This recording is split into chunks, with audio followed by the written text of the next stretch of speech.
also provide quiet and collaborative spaces as well as digital resources, she said. There's a lot of research that goes on at Marion. We write a lot of research papers. We really promote that inquiry-based learning. Where you have a question, where are you going to find the answer? That's what you're going to do at the university level. Of course, given that Marion was a one-to-one iPad computer policy, the new center would be tech-friendly, though alas, no coffee bar. The school's new secure main entrance would lead to a welcoming lobby, a gathering place for students, faculty, and guests. Students waiting for rides could gather there instead of out in the elements. The lobby would include a historical tribute to the servants of Mary, the school's founder and partner. From the lobby, visitors could be directed to other parts of the school. The chapel, located near the current main reception area, would move upstairs to the old choir room, which offers more space and has large windows overlooking campus. The new chapel would have some stained glass windows, pews, and kneelers. The project would include updating and coordinating floors, lights, and walls in classrooms and hallways, which is at the school, which is located at 2700 Military Avenue. If enough money is raised, officials hope to remodel the kitchen and cafeteria. They said a renovated kitchen and serving line would allow Marion to provide more health food options in an efficient manner. Fire crews tout string of saves. Back at the station after saving a life, most firefighters are quiet.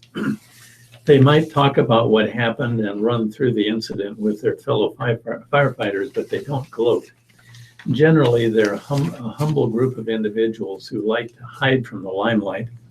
They let their actions speak loudest, and this year, first responders at Lincoln Fire and Rescue have saved 14 lives.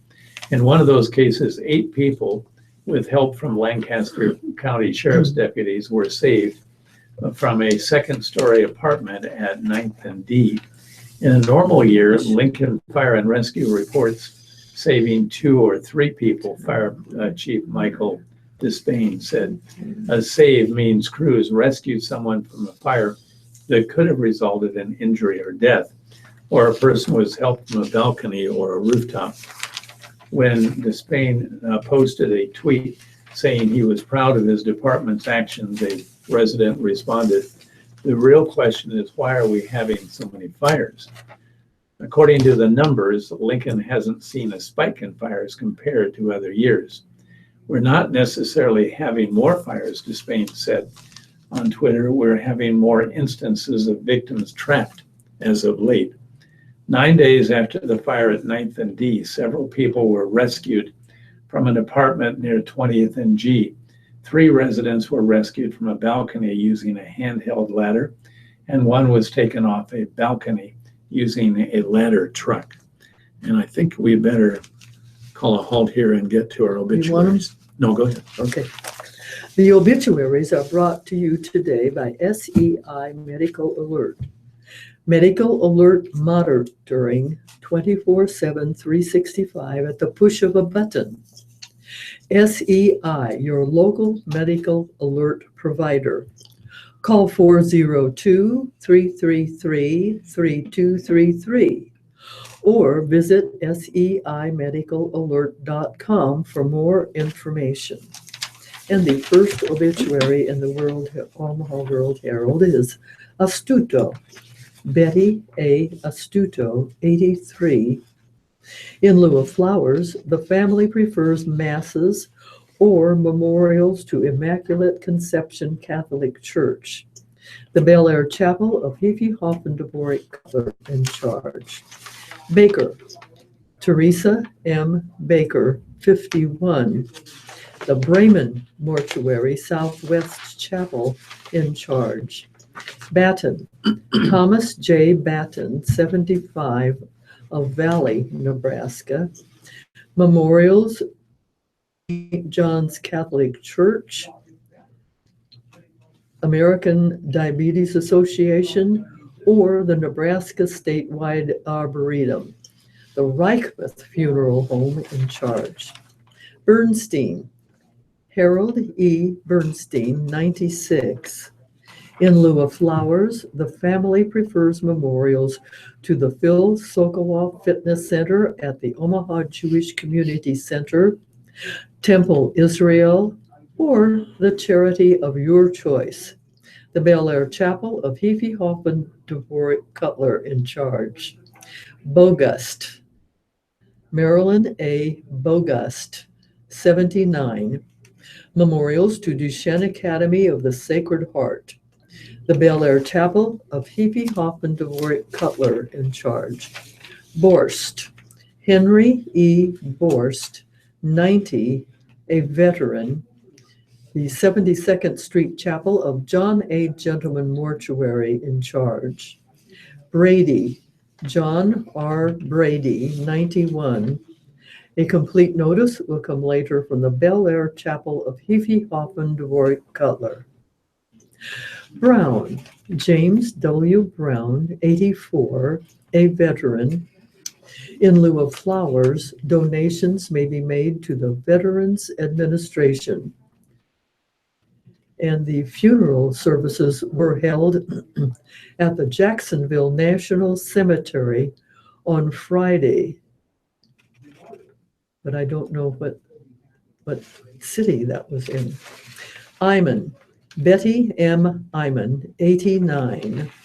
Memorials will be directed by the family for donations to charity later. The Bel Air Chapel of Hefe Hoffman Dvorak Cutler in charge. Finocchiaro, Mary E. Finocchiaro, 30. Memorials to the family for donation to Mary's favorite charities. The Pacific Street Chapel of John A. Gentleman Mortuary in charge. Gartner, Dr. Wilfred R. Gartner, Jr., 71.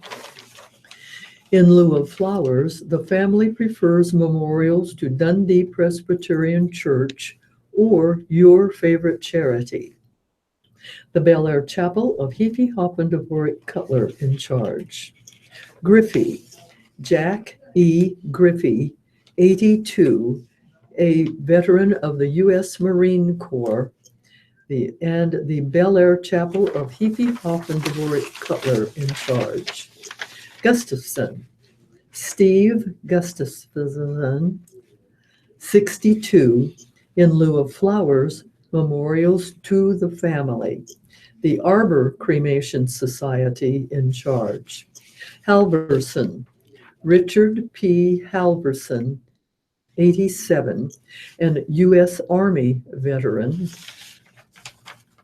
Memorials can be directed to the American Cancer Society, the Gideons, or Lutheran Church of the Master. The Roeder Mortuary, 108th Street Chapel in charge. Ladd, Buddy L. Ladd, 90, a veteran. Memorials will be directed by the family. The Bel Air Chapel of Hefe Hoffman Dvorak Cutler in charge. Manhart, John Nicholas Manhart, 86. A complete notice will come later from the Bel Air Chapel of Hefe Hoffman Dvorak Cutler. Palladino, Frank H. Palladino, 75. A complete notice will come later from the Bel Air Chapel of Hefe Hoffman Dvorak Cutler. Plymusser, John D. Plymusser, 39. In lieu of flowers, memorials may be made to Milo and Ruby's Educational Fund. The Johnny Gentleman Mortuary, 72nd Street Chapel in charge. Rosales, Cesar Rosales Sr., 92. In lieu of flowers, Memorials will be directed by the family. The Bel Air Chapel of Hebe Hoffman Dvorak Cutler in charge. Simmons, Maxine Simmons, 93, the Jewish Funeral Home in charge. Scaff, Delano Del Scaff, 75, memorials to St. Mary Antiochian Orthodox Christian Church or St. Jude Hospital. The 72nd Street Chapel of the John A. Gentleman Mortuary in charge. Stoffaker, Lorena May Stoffaker, 77, of Elkhorn, Nebraska. Memorials can be made in her name to the American Cancer Society. The Reichmuth Funeral Home in charge. Stein, Beverly Joan Schrader Stein, 82, the Bel Air Chapel of Hebe Hoffman Dvorak Cutler in charge. Thatcher, James H. Thatcher, 87, a veteran, the Bethany Funeral Home in charge. Walsh, Thomas J. Walsh Jr., 62, in lieu of flowers, memorials to the American Heart Association or American Diabetes Association. The Bel Air Chapel of Hebe Hoffman Dvorak Cutler in charge. Welch, Frances May Catherine Welch, 83, the Forest Lawn Funeral Home in charge. And the last notice in the Omaha World Herald is Zurich, Shirley Jane Zurich, 86. A complete notice will come later from the Bel Air Chapel of Hebe Hoffman Dvorak Cutler. And here are the obituary announcements in the Lincoln Journal-Star. Ships, There it is. Alan E. Ships of Lincoln, 66 years of age.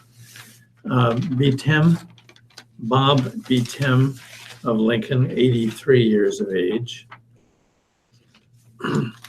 Blakemore, Alexander Tiffany Nob Blakemore, 27 years of age.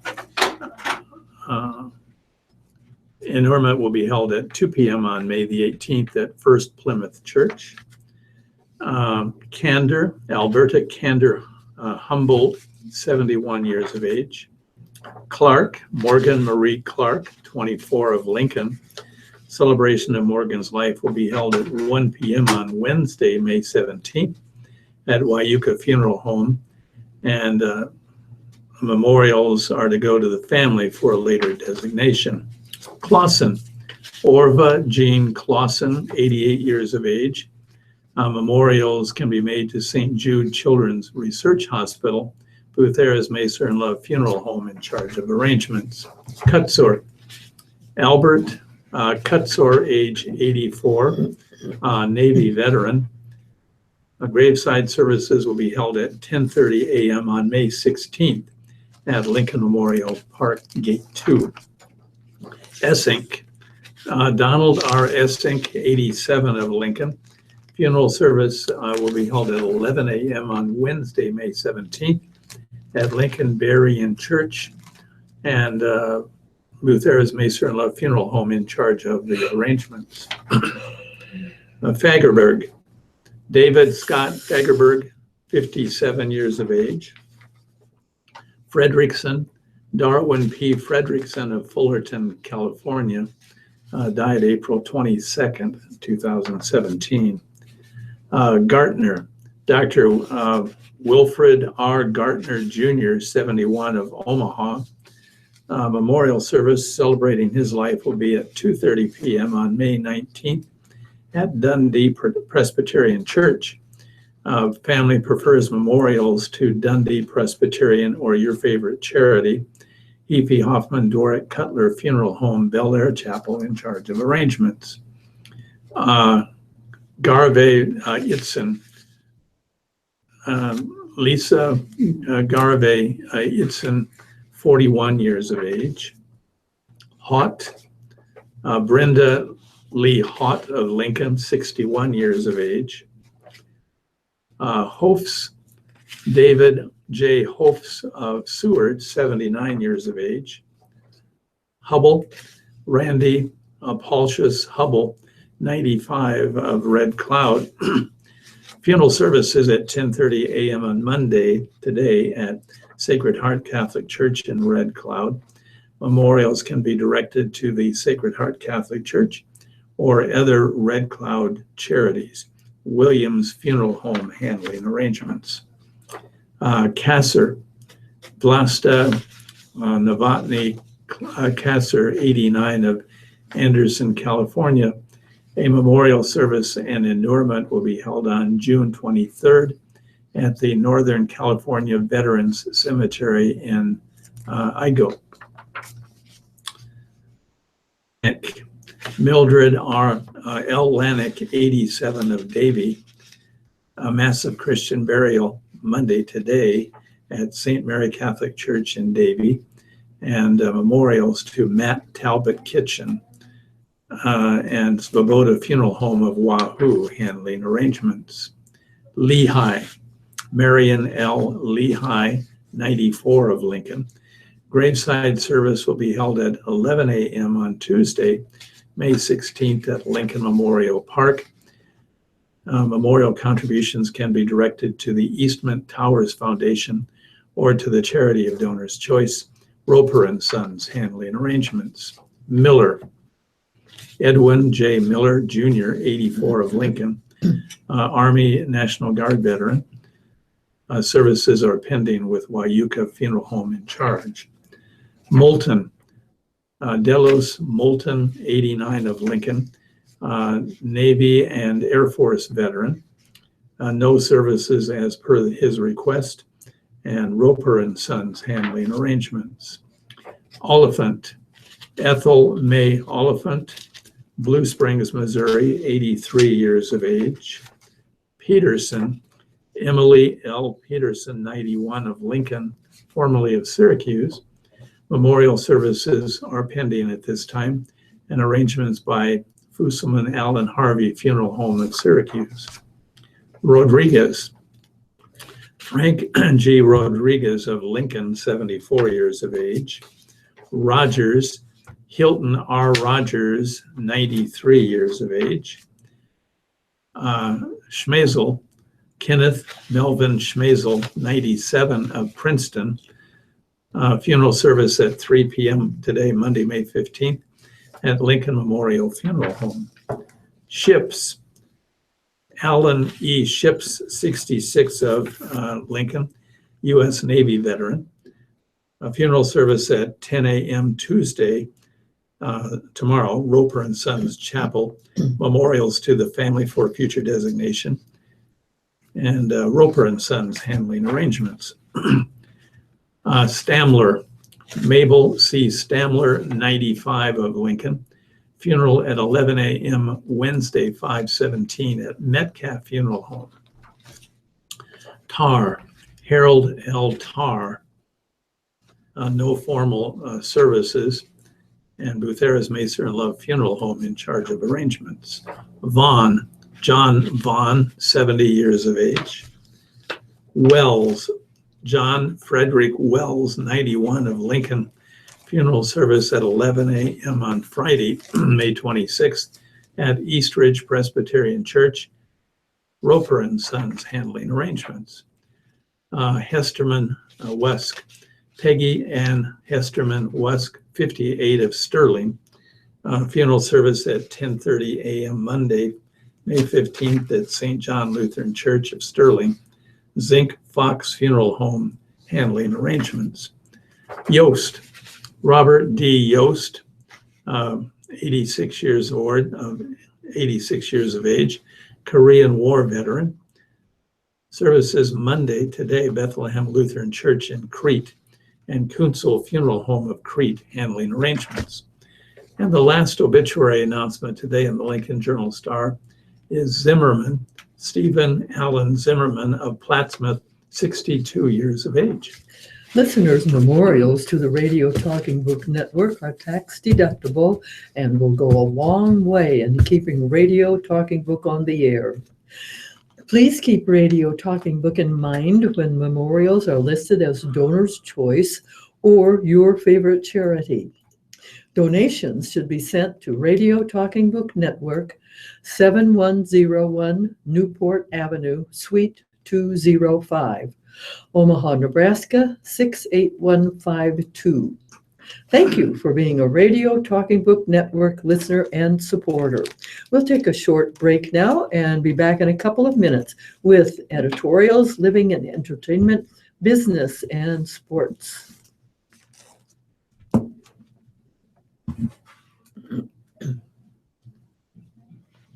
I guess he's got a recording, huh? Because he can hear us. We just can't hear him. Right. Okay. Hope he can hear us. Okay.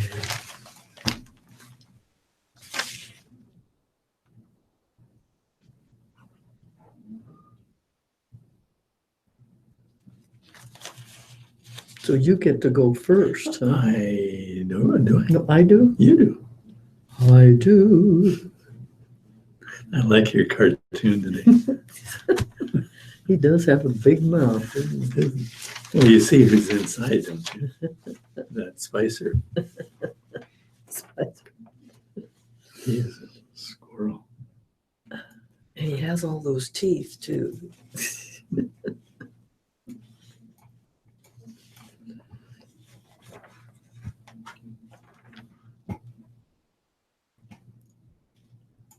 He's a busy person.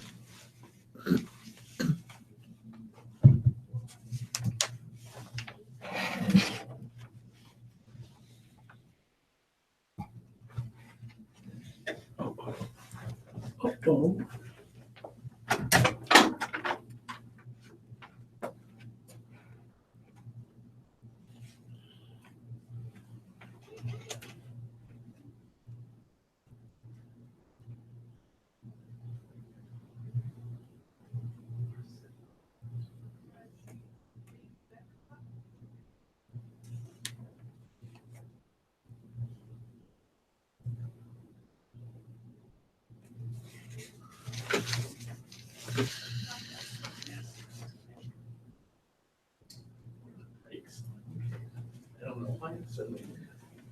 Well, you kept messing with it, it wouldn't do this. It went black. Thank you, Paul. This is Laura Beth Barr. I'm reading the editorial in the Omaha World Herald. Nebraska's new statewide testing approach, coming as early as next school year, should give the state teachers more data to tailor and improve instruction for individual students. A state contractor is designing a computerized statewide test that adapt the questions to each student's academic abilities, more quickly and accurately assessing a student's understanding. The new data could boost learning, assuming schools pair the information with results from the measures of academic progress or MAP test, which many Nebraska schools already give earlier in the school year.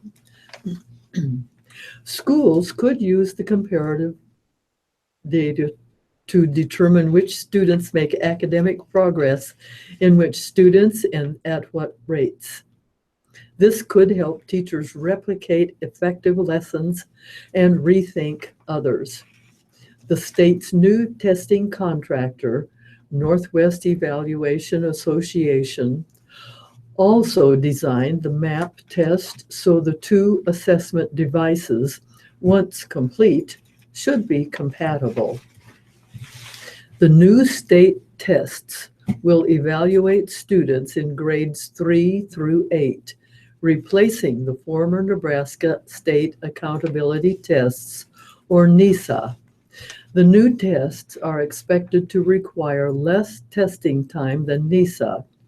State Education Commissioner Matt Bloomstead told the World Herald. The idea Test questions get more difficult after each correct answer and easier after each wrong answer, delving deeper into each student's understanding of math, language arts, and science concepts from state academic standards. It's a much more complicated way to go about assessments, Bloomstead said, but it has the potential to be a lot more accurate with students. Over time, it can change what your goals are. These new state tests would give schools new information, not only year to year, but within the same school year. That could help Nebraska teachers better target their lessons to help struggling students grasp concepts. Nebraska has a mixed record with state testing efforts. Many remember its flawed STARS test, which let local school districts set their own standards. But this new approach by Bloomstead and the State Board of Education sounds promising. Officials anticipate the new tests also will help teachers more clearly communicate a student's academic challenges with parents, encouraging all involved to intervene earlier and more effectively. If the tests and data gleaned meet state education officials' expectations, this new approach could help educators boost Nebraska student performance. That's a worthy goal. Okay, I've got the usual opinion quotes in the Lincoln Journal-Star that they are running now instead of editorials. The first one, I'm just trying to get a grip on my feelings right now. There's a little anger, a lot of disgust, a lot of frustration. You people had better wake up. And that quote was from Appropriations Chairman Senator John Stinner of Gering, asking senators to reconsider their votes to ensure an emergency clause on one of two main budget bills. The clause allows bills to go into effect immediately with the governor's signature. Without the clause, state government would shut down for 2 months for lack of a budget. Next quote, I told you all we're going to run out of time. We're going to get to the end. We'll be fighting like scorpions in a bottle. But everything that we will need to do, we will do when the session shuts down. We will build a budget for better or for worse. That quote is from Senator Ernie Chambers of Omaha on the state budget battle. Next, another quote from the state senator. I want to send out a loud and clear message to traffickers, to purchasers, to law enforcement, to judges. We're drawing a line in the sand. That was Senator Patty Penzing Brooks of Lincoln on her bill to stiffen human trafficking penalties. Next, you don't have to set out to change the world. Just set out to make something worthwhile easier for other people, and you might just change the world along the way. That's Twitter co-founder and Clark's native Ev Williams speaking to UNL graduates. Next, what the Republican House majority did on Thursday was evil. You're a coward if you can't stand up to evil. That's former Democratic gubernatorial candidate Bill Hoppner on the passage of the American Health Care Act, which he said may spur him to run for Congress. Next. Colleagues, today we took a step back. We took Nebraska back. My community will still feel like we discriminate. My community will still feel disenfranchised. And my community will still feel like Nebraska is not the good life for them. And that came from Senator Justin Wayne of Omaha after a veto override failed on his bill that would immediately restore felons' voting rights after they completed their sentences. And finally, that kind of tenacity and love of subject matter is the envy of other journalism colleges. We had to lasso them and chain them to the back of the van to get them home. That was UNL journalism professor Joe Starita on the students who won a Kennedy Award for their Wounds of White Clay project. I have a more commentary note in an article on the opinion page. This editorial appeared in the Washington Post as news of one federal bureau director's firing consumed Washington, D.C. last Tuesday. Another departure went mostly unnoticed. Census Bureau Director John Thompson resigned unexpectedly a week after telling lawmakers in a hearing that the price tag on the 2020 decennial headcount would be even higher than advertised. Whatever the reason for Thompson's early exit, his term expired in December, but he was expected to stay on through the end of the year. It is more bad news for an operation that was already in trouble. The Government Accountability Office added the 2020 census to its annual list of high-risk federal areas in February, citing unreliable cost estimates and untested technology, among other dangers. It is those IT systems that Thompson testified last week would be far more expensive than planned. It is possible that new leadership could provide valuable new perspective to the Census Bureau. But Thompson's departure and the instability that will follow it could not come at a worse time.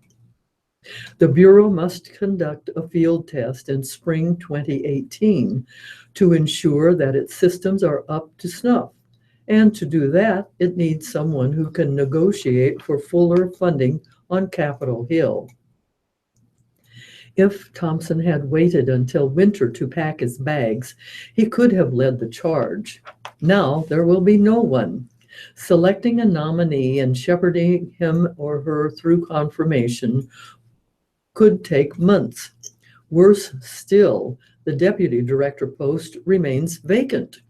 The census plays an essential role in a fair and functional democracy by making sure communities get the right number of representatives in government, and that governments build schools and roads in the right places. The survey's current woes are an entirely predictable and predicted result of congressional short-sightedness.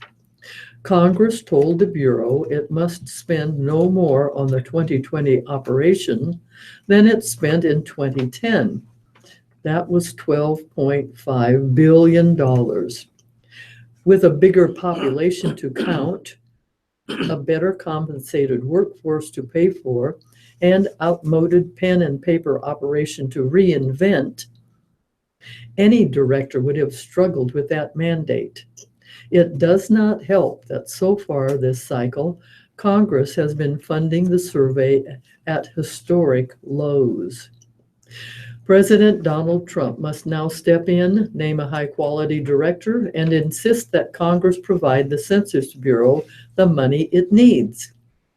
The 2020 census will begin in April of that year, right in the middle of primary season. The Bureau's troubles predate Trump's ascension, but the census is happening on his watch. If it fails, he will own it. Okay, I've got a couple letters to the editor. The first one is headline, "No, thank you, marathon runners." On Sunday, May the 7th, I had the fun again by volunteering to hand out cups of water to the runners at the 40th annual Lincoln Marathon. The station I was at was on 48th Street between Calvert and Prescott.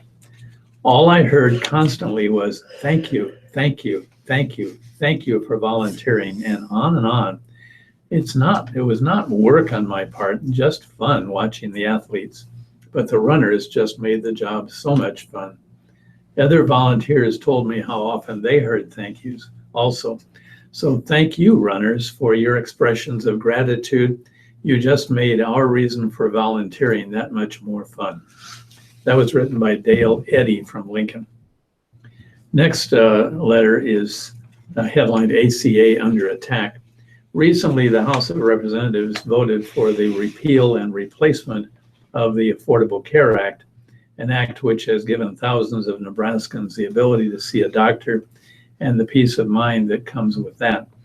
This vote came without even waiting to find out about the replacement's impact on hardworking people. Why are they replacing something that's working? The ACA needs amending. All bills do. It does not need to be repealed. All this vote did was camouflage a huge tax cut to the wealthy people who keep politicians in office. The way politicians lie to their constituents about this type of thing is sinister. This mockery of a healthcare bill barely passed, which shows how shallow the support is. Victory celebration over this great accomplishment. In truth, they are celebrating over the bodies of the dead and suffering. So to the prideful men and women who voted for this tax cut for the wealthy, go ahead and cheer as ill people who cannot afford the stress on their immune system fill with tears and heart-stopping anxiety about their lives and the lives of their loved ones. Dress it up in fancy communications with hopeful words. You still will not be forgiven. That was written by Catherine Lohmeyer from Lincoln. And I have a letter from Dean Bauer. May 11th, Public Pulse writer Bill Gohan, sitting on democracy's sidelines, believes that only active voters may have a voice in City of Omaha operations. Fortunately, his opinion is not codified in law. I invite all Omaha residents, whether registered voters and not, or whether they voted or not, to be engaged as much as or as little as they desire in the future of Omaha. And yes, that includes our emerging adults in school and our guests from far-flung cities and countries. The people who walked away from Baxter area because of the late afternoon polling place gaggle should not be disinvited in engaging with Omaha government. The mothers who went to the hospital to give birth should not be denied a voice. Employees who were unexpectedly required to work overtime should not be denied a voice, and on and on and on. I almost did not vote because both candidates professed a desire to do the best they could for Omaha. They both had good ideas. Voting is a right, not a requirement. And a letter from Florian Rolfson of Bellevue. I was privileged to participate in the May 1st honor flight for Vietnam veterans. Bill and Yvonne Williams are to be commended for a tremendous event. From the reception on Sunday evening to the flight, from the tours in Washington, D.C., to the welcome home we received in Lincoln. Words cannot describe how wonderful this experience was. I especially want to thank Bus Captain John Natvig for getting our bus organized and getting us around. John always had a smile and was more than willing to help in any way he could. To all the volunteers who gave their time, friendly smiles, and resources, a big thank you. Although this honor flight did not erase the memories of my first return from Vietnam in 1967, it certainly helped put it behind me and remind me how blessed I am to be a resident of Nebraska and the United States of America. Okay, let's move on to today's living and entertainment. And I have the column Ask the Doctors. And he's talking today about macular degeneration. And the doctor is Robert Ashley. Dear doctor, I was recently diagnosed with wet macular degeneration and am now receiving periodic injections for the disease. What causes it? Are there any risk factors such as drugs or diet? And he says, age-related macular degeneration is the leading cause of adult blindness in industrialized countries. AMD causes damage to the central portion of the retina, leading to a loss of central foveal vision. Central vision is necessary to see those details that allow people to read, drive, watch TV, and perform many of the activities of daily living. There are two types of AMD, a dry type and a wet type. Each causes a change in the retina, which consists of layers of cells in the back of your eye. For those who remember using a camera with film, the retina is like the film upon which images are exposed.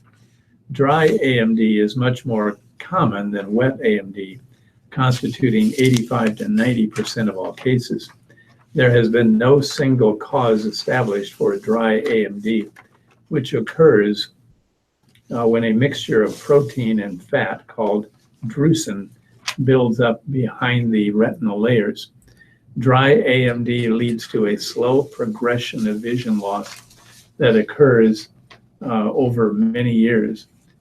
People with dry AMD in both eyes have a 1 to 4.7% yearly risk of developing wet AMD.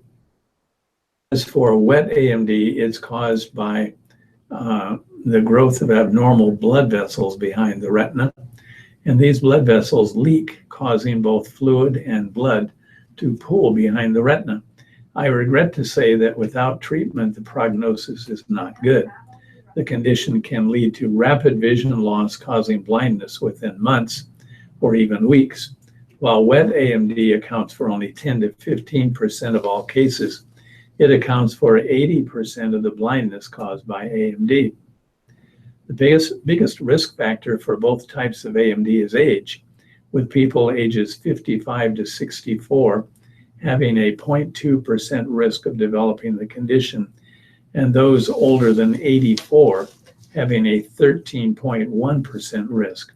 Smoking cigarettes increases the risk of developing AMD by a factor of 2 to 4, and the risk persists many years after stopping smoking. It also causes the degeneration to progress faster. Other risk factors: having a family history of early onset or severe AMD, and having had a prior stroke or heart attack. There may be an association between AMD and aspirin or blood pressure medications, especially beta blockers and nitroglycerin. But as of now, no causality has been defined. Heavy alcohol consumption, more than 3 drinks a day, has been associated with early onset AMD, but not with late onset. In regards to diet, one study followed the dietary habits of 2,525 patients with age-related eye disease. Those who adhered to a Mediterranean diet had a 26% reduced risk of developing advanced severe macular degeneration. Mediterranean diets are high in nuts, fish, vegetables, fruits, and whole grains, and low in red meat, processed meats, and saturated fats. Antioxidant combinations that include vitamin C and vitamin E, as well as supplements of lutein with zinc, have also been linked to a decreased risk in progression of AMD. So it is possible that deficiencies in these substances may increase your risk. People who want to decrease their risk factors for AMD should stop or not start smoking. They should avoid heavy alcohol use, and if their diet is high in saturated fat, they should consider switching to a Mediterranean diet. The article about parenting from John Rosemond. I fully expected my recent column on ADHD, in which I expanded upon noted Harvard psychologist emeritus Jerome Kagan's contention it is an invention to stir the pot. Kagan said that I've been saying in this column and everywhere the opportunity is provided for more than 25 years. During that time, psychologists and psychiatrists have responded with vitriol and even threat. But when I have invited them to debate me on their turf at my expense, they have, to a person, become silent. Said column drew opposing responses from mental health professionals, parents of children diagnosed with ADHD, and a few folks diagnosed with adult ADHD. I've heard all the talking points before. The ADHD establishment has been beating the same drum for as long as there's been the diagnosis. One individual, for example, claimed that ADHD is a real thing because it is documented in the nonfiction book Diagnostic and Statistical Manual of Mental Disorders, 5th edition. That argument presumes that the psychiatric diagnosis contained in the DSM-5 are valid in some objective sense of the term, as in the common explanation that many are caused by biochemical imbalances. And yet, no biological anomaly has been found to be reliably associated with any psychiatric diagnosis. B, no one has ever qualified the fictional biochemical imbalance. And C, no psychiatric drug has ever consistently outperformed a placebo in clinical trials. Concerning the latter, it can therefore be reasonably argued that said drugs rely to one degree or another upon the placebo effect. Indeed, in study after study, placebos have often reduced the symptoms of conditions contained in the DSM-5. Placebos do not, however, ameliorate the symptoms of valid diseases such as pneumonia and cancer. It appears that whether the DSM is fiction or nonfiction has yet to be determined. Several respondents informed me that saying ADHD does not exist is as absurd as saying untenable as denying the reality of cancer. But A, B, and C above do not appertain to cancer. Cancer's symptoms are objective and quantifiable. The diagnostic symptoms for ADHD, on the other hand, are entirely subjective and unquantifiable. A physician can prove that someone has a malignant tumor, but no one has ever offered proof that someone has ADHD. As such, ADHD is not, as things stand, a reality. It is, rather, a construct, and will remain so until proof of its biological reality is confirmed by peer-reviewed research. Until then, claims to that effect are spurious at worst, well-intentioned speculation at best. It is telling to note that whereas billions have been spent trying to find a cure for cancer, no one is trying to find a cure for ADHD. But then, to cure a malady, one must be able to locate it. ADHD cannot be located. In short, to equate cancer and ADHD is to equate horses and unicorns. Caveat: the diagnosis may be bogus, but no observant person would deny that significant numbers of school-aged children have pronounced difficulties with paying attention, impulsivity, completing tasks, and the other diagnostic signs of ADHD. Interestingly, according to every single individual to whom I've ever spoken who taught elementary school in the 1950s, well into the hundreds of such former teachers, this behavior pattern was not a significant issue in their classrooms. Most report that it was non-existent. The consistency of such reports effectively discredits the idea that ADHD is genetically transmitted. Another common claim by diagnosing professionals. In The Diseasing of America's Children, my co-author, behavioral pediatrician Bose Ravel, and I pointed out that the behaviorist diagnostic of ADHD are typical to toddlers. In other words, Since the 1960s, significant numbers of children have brought toddler behavioral characteristics with them to school, also including behaviors diagnostic of oppositional defiant disorder and bipolar disorder of childhood. Our explanation is that 50 years of bogus professional parenting advice based on bogus psychological theory in combination with early exposure to screen-based media and increasingly non-nutritional diets has created a slew of behavior and developmental problems that were not significant issues in the classroom of 1950 and before. Mental health professionals are fond of claiming that I blame parents for the behavior pattern known as ADHD. Wrong. They are passing the buck, and for understandable reason, to wit, I blame them. Okay, here is Amy Dickinson's column. Dear Amy, my husband and I have a wonderful daughter and a also wonderful niece who grew up very close to one another. Now our niece has cut off all contact with our daughter, citing religious beliefs because our daughter, is gay. Our daughter has repeatedly tried to communicate with her to no avail. Our niece would still like to have a relationship with us and recently suggested having lunch with my husband and me. How can I nicely, gently, and respectfully tell her we would feel like we were cheating on our daughter since she is sad that our niece won't speak to her?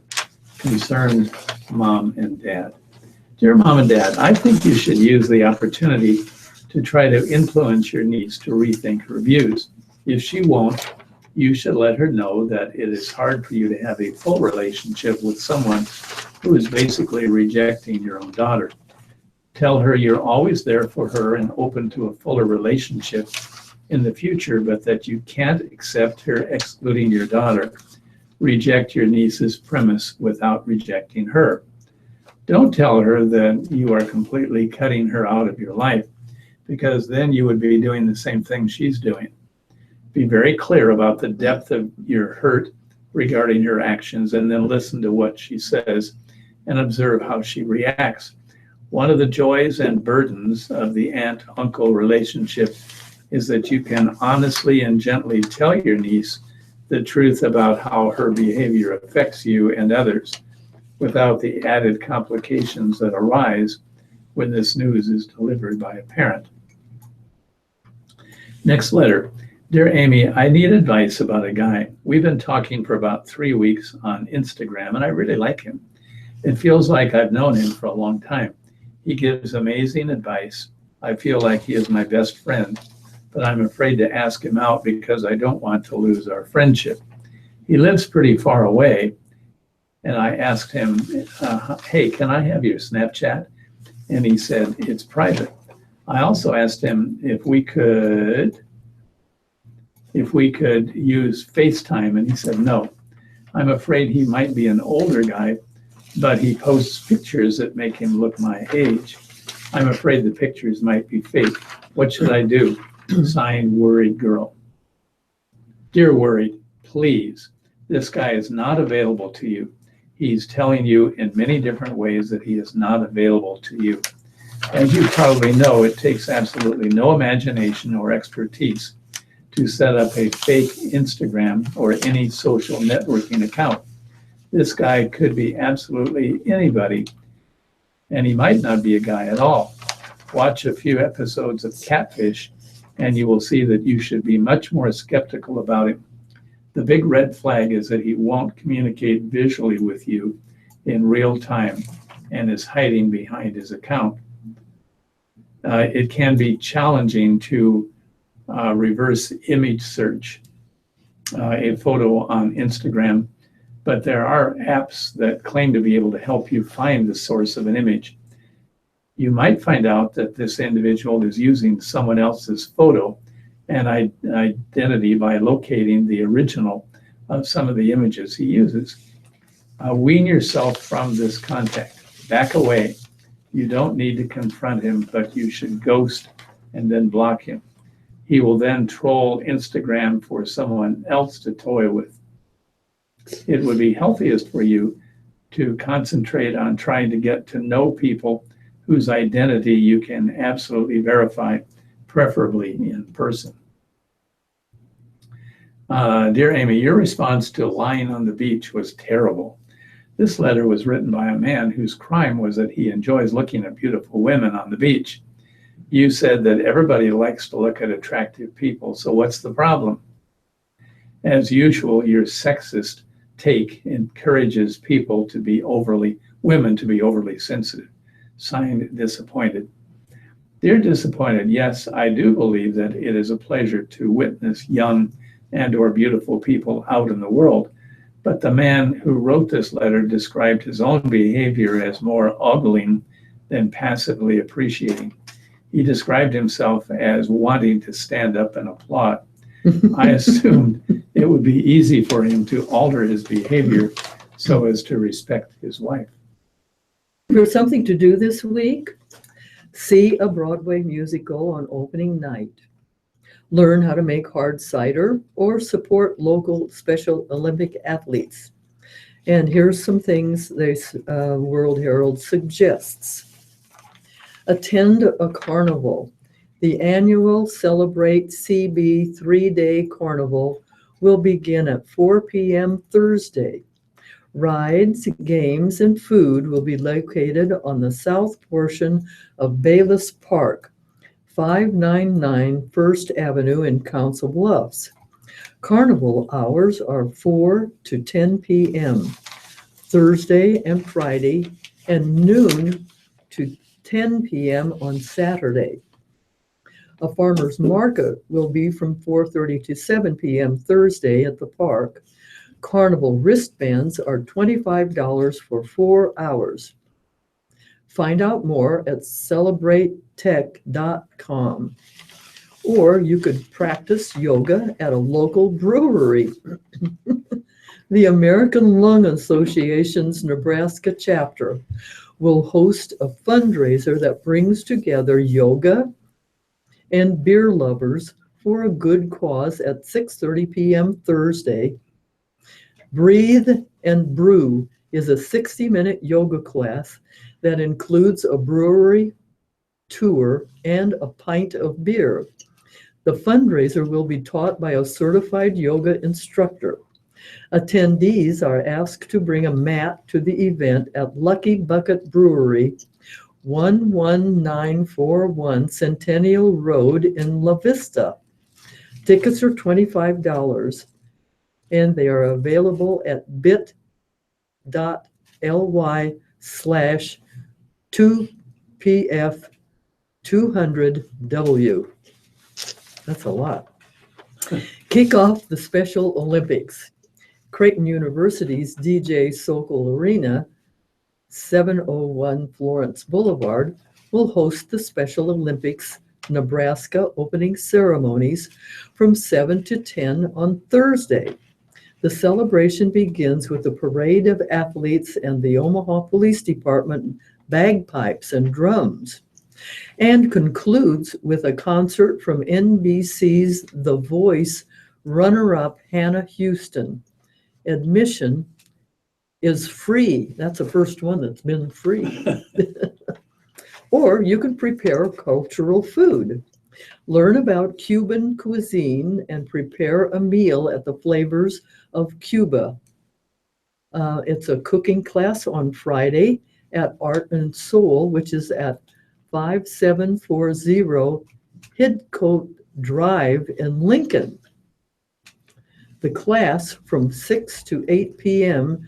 includes instruction, recipes, setup, cleanup, and a food menu of Cuban sandwiches, spicy black bean soup, sundaes with tropical COULIS, I don't know what that is, and baked banana chips and grapefruit mojitos. Cost is $65 and advance payment is required. To register, call 402-483-1111 1744, or go to lincolnartandsoul.com. And that's my story, and I'm sticking to it. All right. I've got some business news today, kind of interesting. Chinese President Xi Jinping pushing a new Silk Road from Beijing. Chinese President Xi Jinping on Sunday offered tens of billions of dollars for projects that are part of his signature foreign policy initiative linking China to much of Asia, Europe, and Africa. Xi made the announcement in his opening address to a two-day Belt and Road conference in Beijing that brought together leaders from 29 countries. His high-profile appearance that seeks to cast him as a global leader and chief advocate for free trade. We should build an open platform of cooperation and uphold and grow an open world economy, Xi said. Despite China's public defense of free trade, Beijing faces mounting complaints that the government is hampering or reducing market access to foreign companies. She said China would contribute 100 billion yuan, that's $14.5 billion, to the Silk Road Fund, which was set up in 2014 to finance infrastructure projects and provide aid worth 60 billion yuan, that would be $8.7 billion, to developing countries and international organizations taking part in the initiative to revive the ancient trade route. 2 Chinese banks will also set up lending schemes valued at 380 billion yuan, that would be $55 billion, to support the initiative, she said. Presidents Vladimir Putin of Russia and Recep Tayyip Erdogan of Turkey also spoke at the opening ceremony. Washington is being represented by a junior delegation led by Matt Pottinger, Special Assistant to the President and Senior Director for East Asia at the National Security Council. The fantasy of graduating from college and immediately going to work with the next Mark Zuckerberg is dying. For the first time in years, fewer college graduates are enamored by the idea of working for startup companies. Instead, this year's college graduates say they want the security and stability that comes from employment at large, established companies. The number seeking jobs at large companies is up 37% over last year's graduating class, according to Accenture researchers who described this year's graduates as more like their parents' generation than the millennials that preceded them in college. Millennials are known as an entrepreneurial group, a generation skeptical of big business and drawn instead to small startups. But working for startups is tough. Only a few grow into Facebook or Google. Most don't survive. And this year's graduates, who fit into the next generation, Generation Z, I'm sorry, it just says Gen Z, are in no mood for risks. They've seen the classes before them and their predecessors feeling underemployed. This group fears that the most. To compile its report, Accenture surveyed 1,000 U.S. students between the ages of 18 and 24 who are graduating from college in 2007, and 1,000 students who graduated in 15 or 16. The online survey was conducted in January and February of this year. They found that 54% of the people who graduated a year ago consider themselves unemployed or working in positions that don't fully utilize their skills. Rather than being drawn to an entrepreneurial experience, this year's graduates stressed the significance of getting a good salary and training on the job, according to the report. That is exactly the opposite of what small startups typically offer. They hire real smart people, but it's the millennials leading millennials. DiDonato, who previously was a human resources manager at Sony, said getting graduates to consider employment at a large company was difficult in years past because of the allure of startups. Still, new graduates may be surprised if they think they will be nurtured and trained at large companies. After the financial crisis, companies slashed their training budgets. Companies also may be cutting back on new graduates in favor of more seasoned employees. Of all the hiring done last year, 48.3% involved recent college graduates, according to research by the colleges and employers group. In 2013, 2% were recent graduates.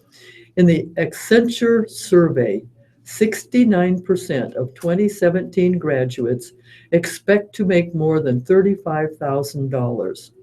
Among people surveyed from the 2015-16 graduating class, 49% were making $35,000. Okay, time for sports. And you will please forgive me for reading this story, but I can't resist. As a longtime Yankees fan, Jeter's number 2 retired in New York. Derek Jeter held a microphone and spoke without notes to the crowd that filled sold-out Yankee Stadium. His number 2, the last of the single-digit pinstripes, had been retired, and a plaque in his honor dedicated that will be placed in Monument Park alongside tributes to Ruth, Gehrig, DiMaggio, Mantle, Berra, and the rest of the team's greats. I say this very humbly, he told the fans. There isn't a person or a player I would trade places with that's playing now or ever. 3 years removed from a big league career that spanned 1995 to 2014, Jeter personally picked Mother's Day for his tribute. His grandmother, parent, sister, nephew, and pregnant wife joined him for the ceremony, and he laughed when he saw the plaque, which reads, Derek Sanderson Jeter, the captain, Mr. November, and goes on to call him the cornerstone of 5 world championship teams and a leader on the field and in the clubhouse, setting an example for his teammates with his uncompromising desire for team success. Jeter recalled flashing back to the plaques of teammates Bernie Williams, Jorge Posada, and Andy Pettit unveiled in recent years. When Bernie got his, he had the big mole. When Jorge had his, he had the big ears. Andy had the big nose, so I was happy with mine, Jeter said. Now 42, Jeter captained the Yankees during his final 12 seasons, capping a career that, going to another page, that included 5 World Series titles, a .310 batting average, and a New York record 3,465 hits. He is the 22nd player to have his number retired by New York, by far the most among major league teams. I want to thank my family for their love, support, honesty, and more importantly, excuse me, their presence at everything I did, both on and off the field, he said during a 3-minute speech that ended the 40-minute ceremony. And the fans, wow, I want to thank you guys for pushing me, challenging me, for making me accountable, more importantly, for embracing me since day one. Jeter decided to address the crowd without notes. When I prepare speeches, I forget part of it, and then none of it makes sense, he said later.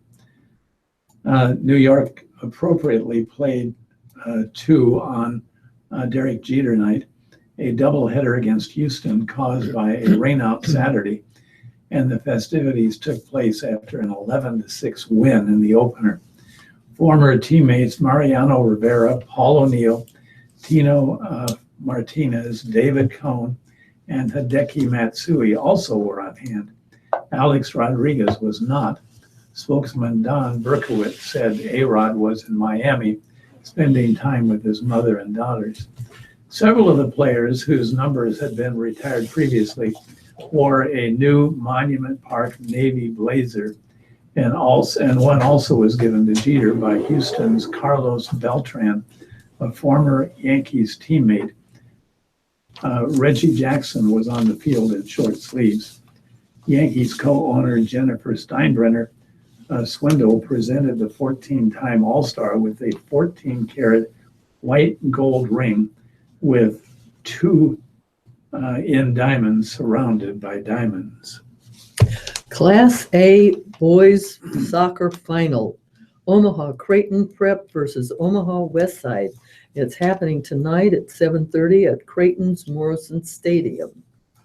It's no coincidence that the only teams to hold either of the top 2 spots in the state's rating this season are the only ones left in the Class A boys state soccer tournament. Throughout much of the year, top-ranked Omaha Westside and number 2 Omaha Creighton Prep seem to be on a collision course for Monday's 7:30 p.m. championship at Creighton's Morrison Stadium. Couldn't ask for anything better, Westside coach John Bryan said. The teams met for the 2012 championship, a match Prep won 2-0. Westside went into that one an overwhelming underdog, Bryan said. Not so much this time around. Totally different team. I think that a lot of teams felt lucky to get here, but we feel like we've done a lot of work to get here, so we're deserving of whatever happens. If a better team beats us, then they beat us. But at least we're proud of the work we've put in and we've done. The Warriors outlasted 7th-ranked Millard West 3-1 in overtime Friday night to reach the title match.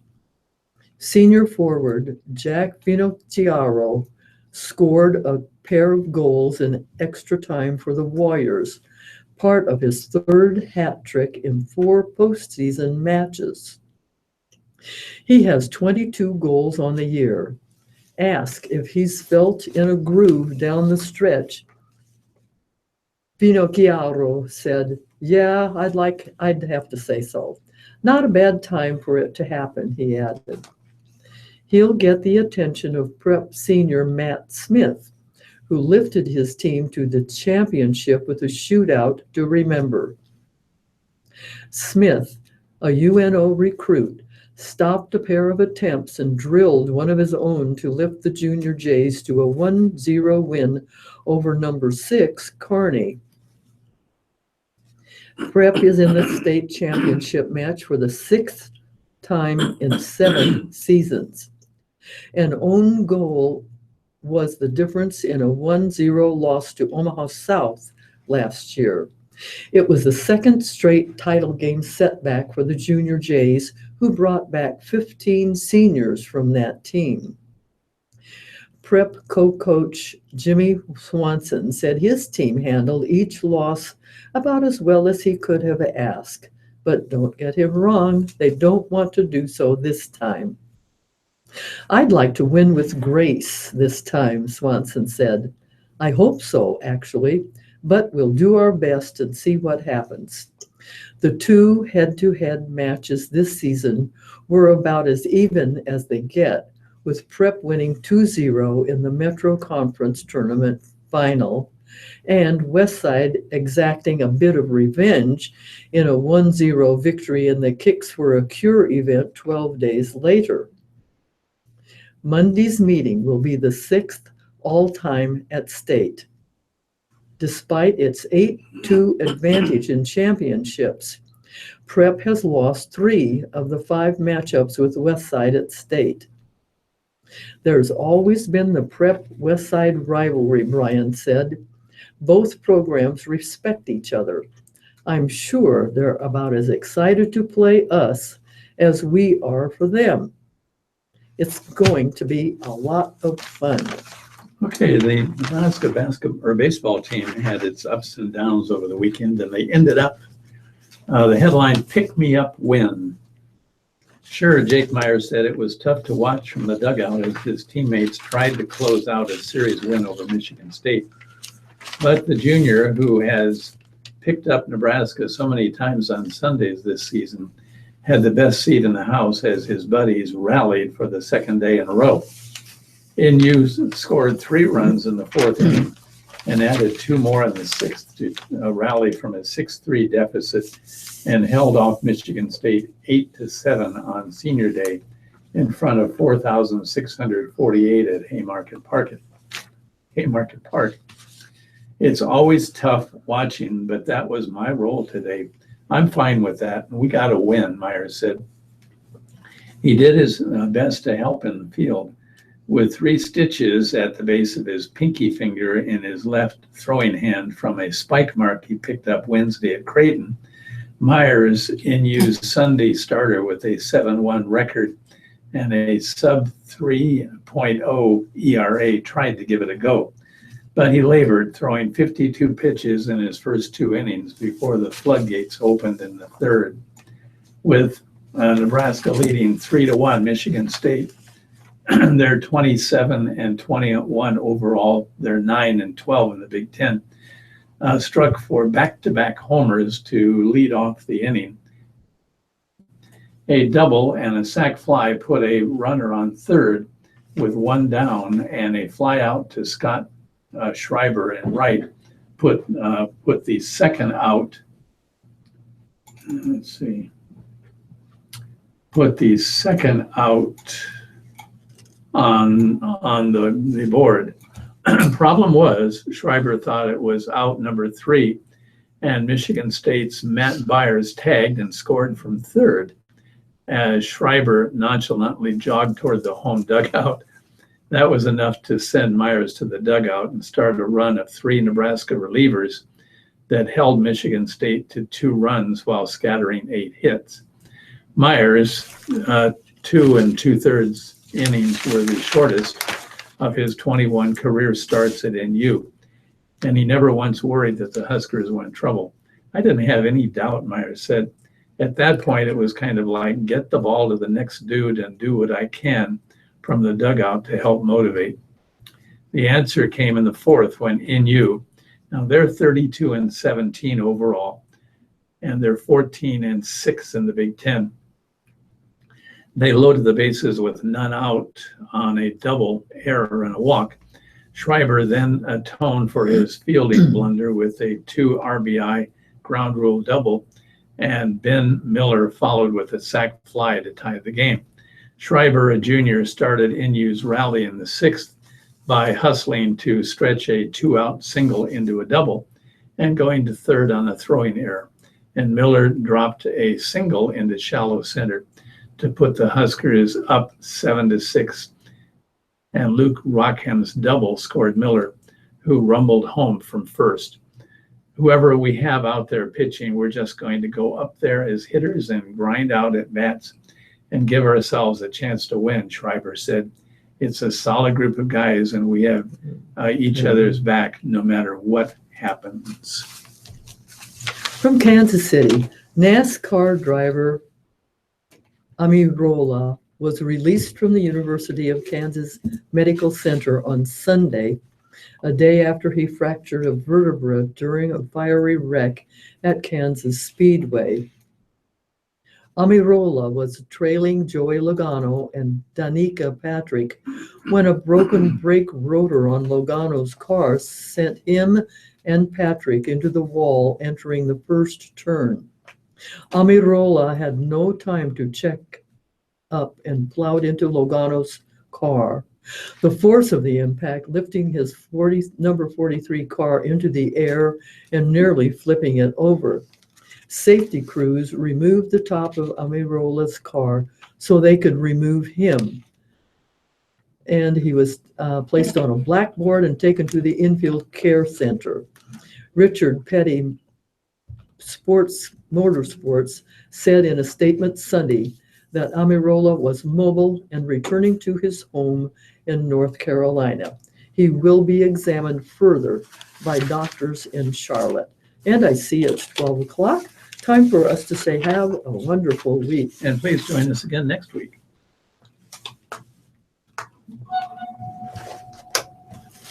It always goes so fast. I have so many other things to read. Oh, I better throw this away.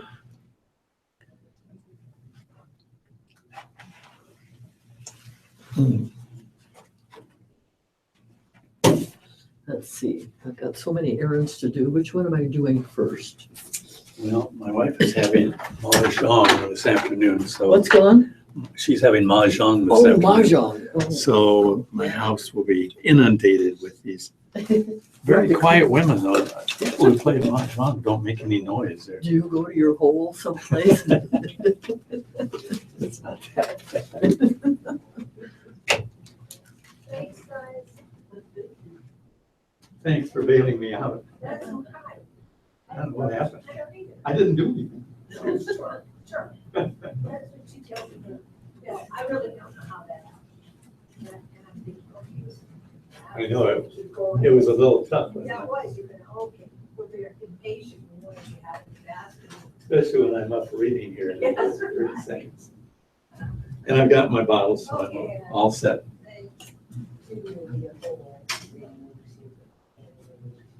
Oh, yes. Oh, I- And it's rendered on and then water. But they don't.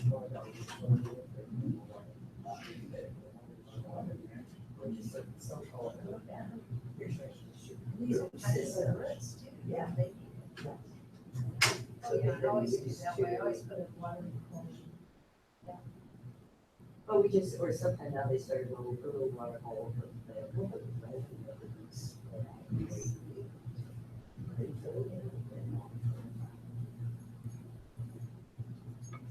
Okay, mine are doing well. It's left. Maybe it'll sink in. Oh, they're very nice, and they'll fish them like a while, they'll look at theirs. So when they start in the water it was fine. You know, none of that was so like, what's that, what you gotta do it. We get some at the same time, and I have, and there's a, yeah, so come back.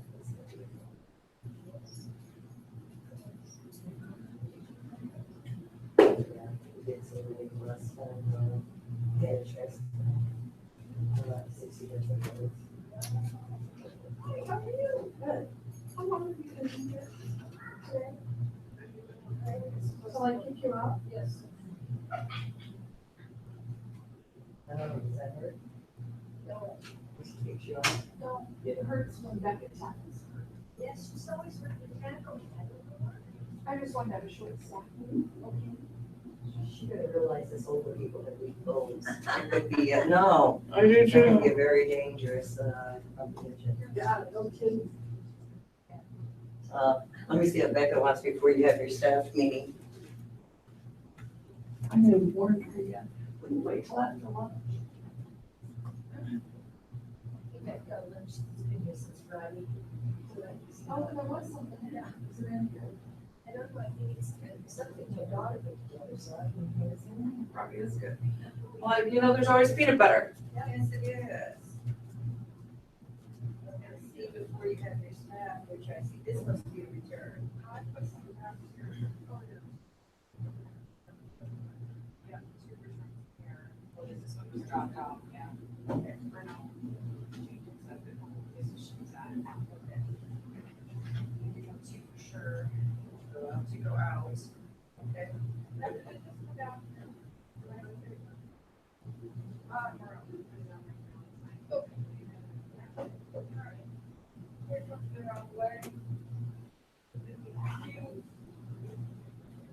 How are you, Colin? Good, good. My students survived. You what? I do. You do? I fly. You get in a good shape or you fly? Okay. 165-mile-an-hour winds and you go. Wow, where you go to fly to Texas?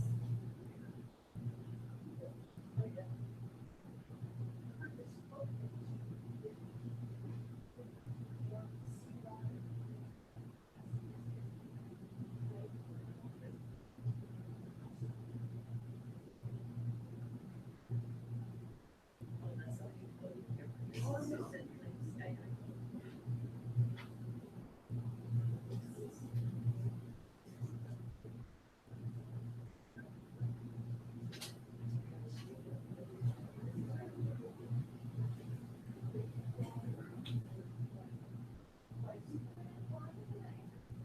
the idea is to build, to stabilize yourself.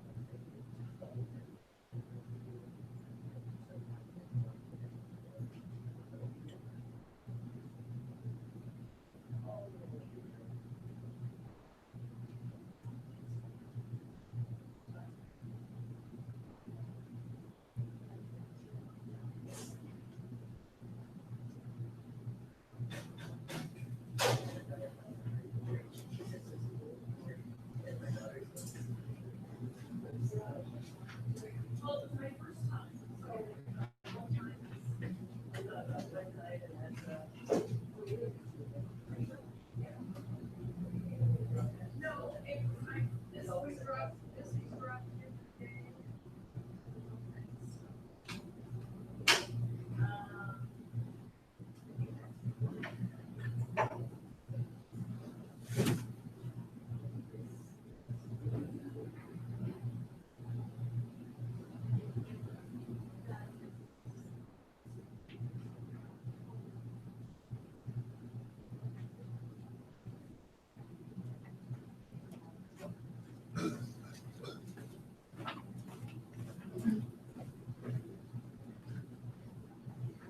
You gonna have lunch, Paul? Okay, after lunch, will you come back so we can have a short staff meeting? We can, if you want. We'll do it now, I promise it won't take long.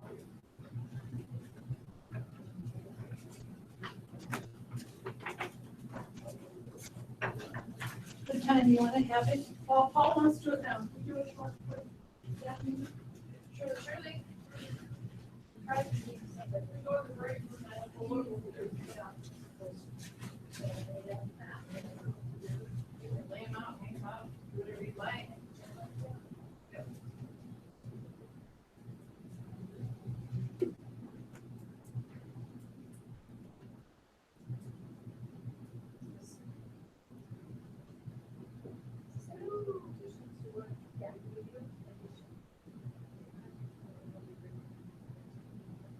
So John.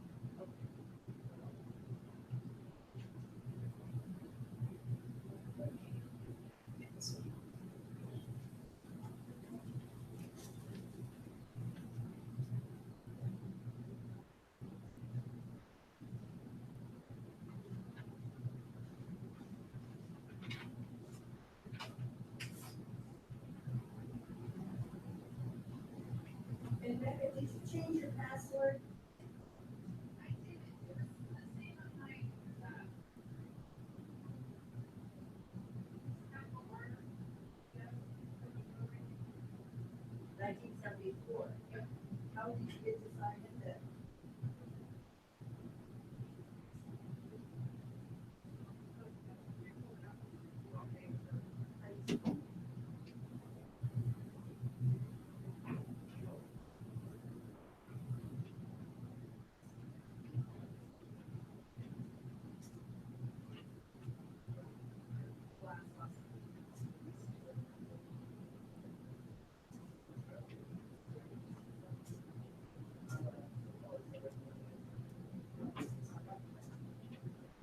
Actually, but I think it was not, you said that. Yes. Yes.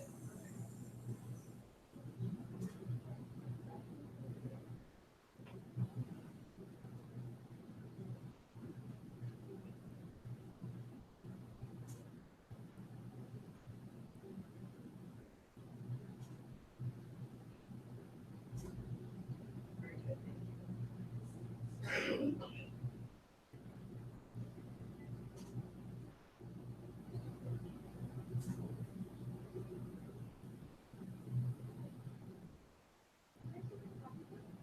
Oh, she did.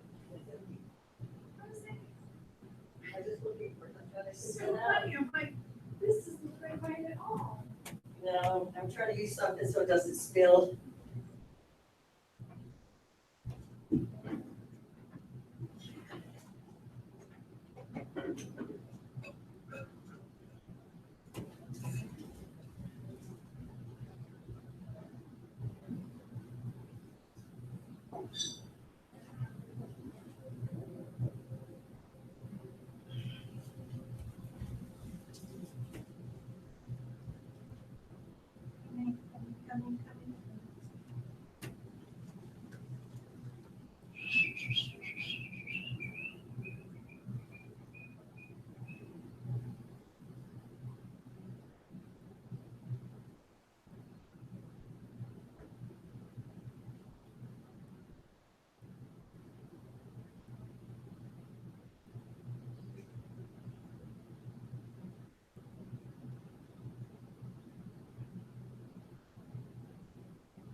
This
guy, you gotta bring the radio, he said there's static.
they drop in.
Okay.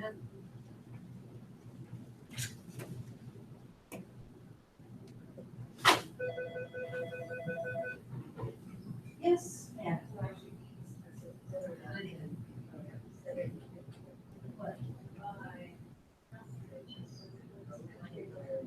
Did you not feel good?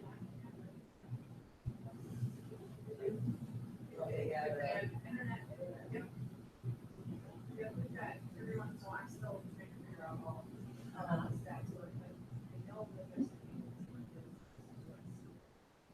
several times. That's where it's a lot.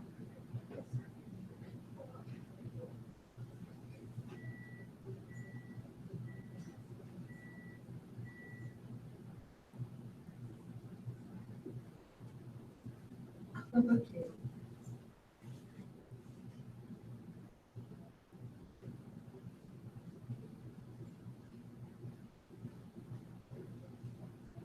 Understand. Sure. Don't worry about it.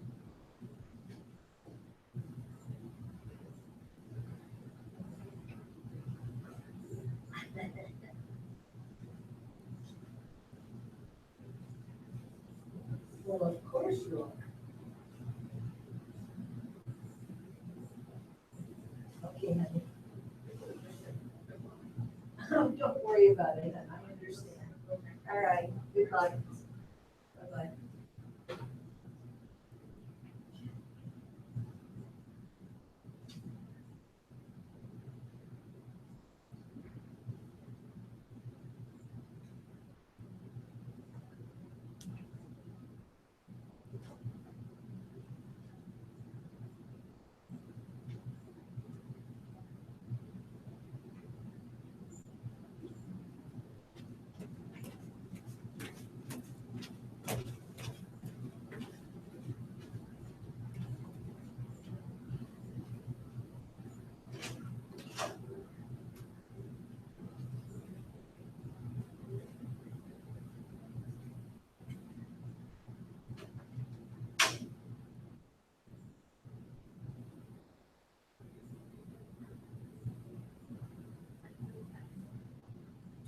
Hi, Howard, this is Sybil.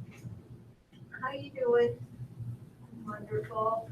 Are you busy tomorrow morning? I got a lady that just called and is supposed to read the newspaper for me.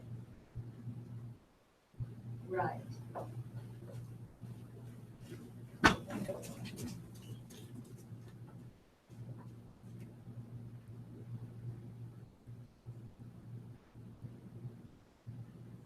About 9:45 at least. Let's see, you'll be reading the World Herald. Thank you, dear. Bye-bye.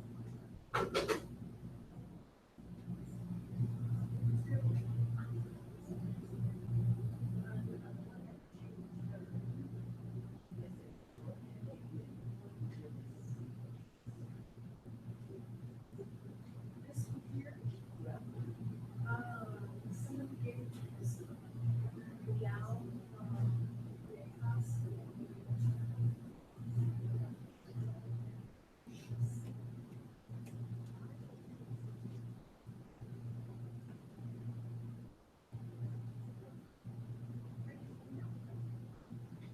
this Eli? Yes. She's finishing up surgery, but I don't know.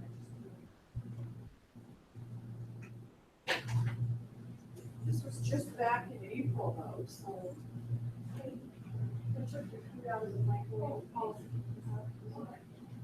I didn't know how long it'd be.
Holly, I have an address for someone to send a radio to.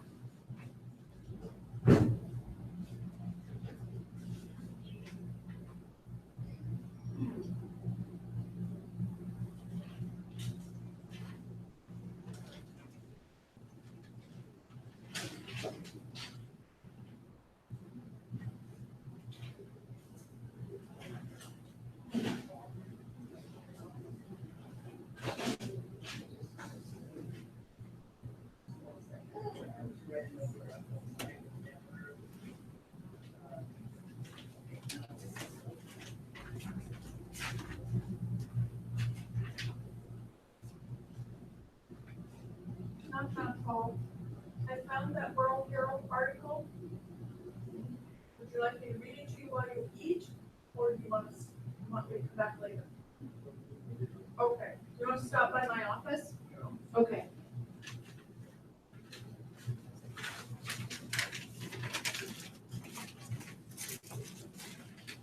Did you find it? I'll go. You have two papers? from Sunday?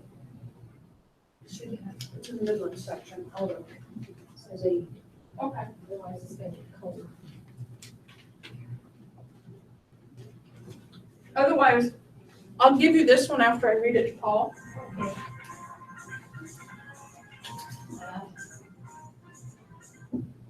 Hello. Hi. Okay, I was just gonna eat my lunch. Have you had your lunch? Yeah, I'm hungry too. Oh, you are?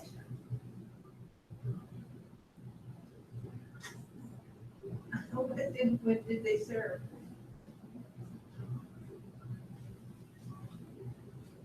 Oh, that sounds pretty good.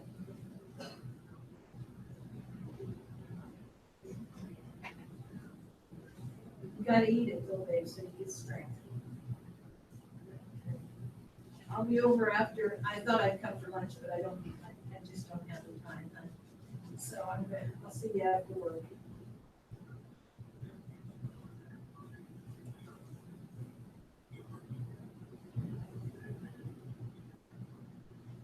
All right.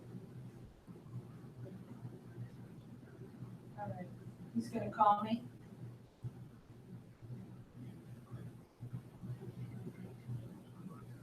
Okay. Okay, then. Yeah, it's leaking. So, go ahead.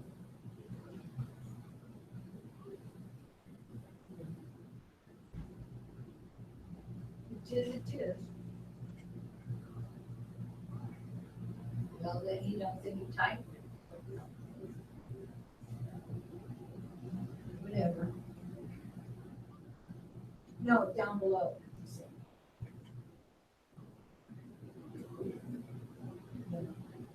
Good hand. Okay. Okay.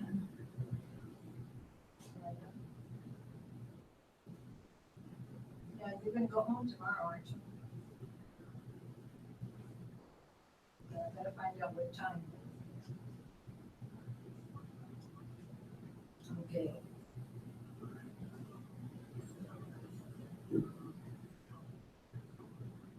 I will. No, I'll pick up. It's fine. Yeah, be sure and eat. Be sure and eat your lunch. Okay, man, love you.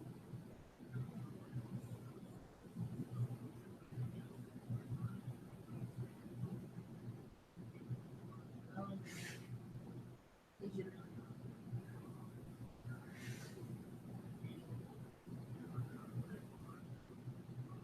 Okay, all right, so you need another screw in your glasses then. Okay. Okay. Yeah, okay. Okay, honey. I'll see you later. Okay, I love you, bye-bye.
Everybody says this stuff is hanging on.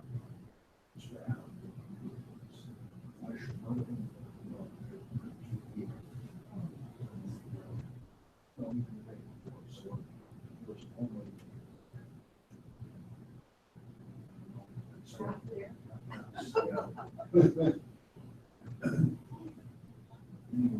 So we'll see. So I've had this before, I've had some months or all this week, stop. They don't give me this thing, something just to dry it up. Sure. Then John Gordon, he still has stuff over his chest.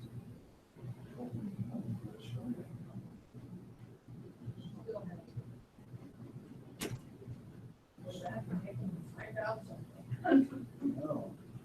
Well, I said, well, no, see something. So we'll see. And the welcomes with it. Kid has, except for welcomes, we shall come out and all the stuff. And it was an hour and 5 minutes. Oh, it's really good. And I run it through this awesome which is, and it takes an hour. That's true. So it could have done a good deal on campus. So, okay, I'm doing a lot of pauses.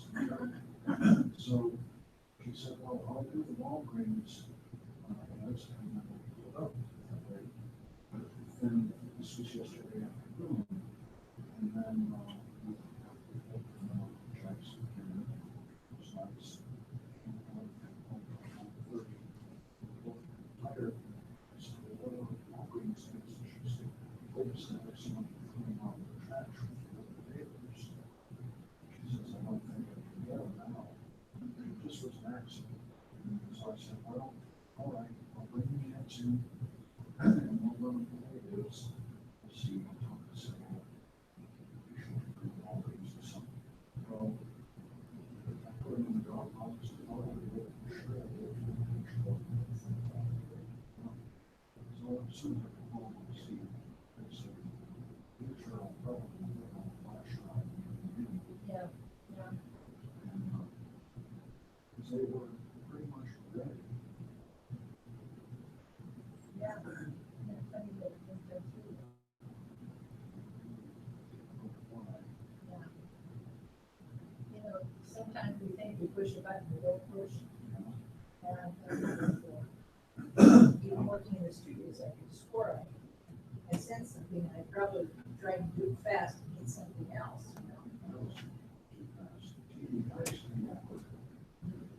Well, but, you know, they're so.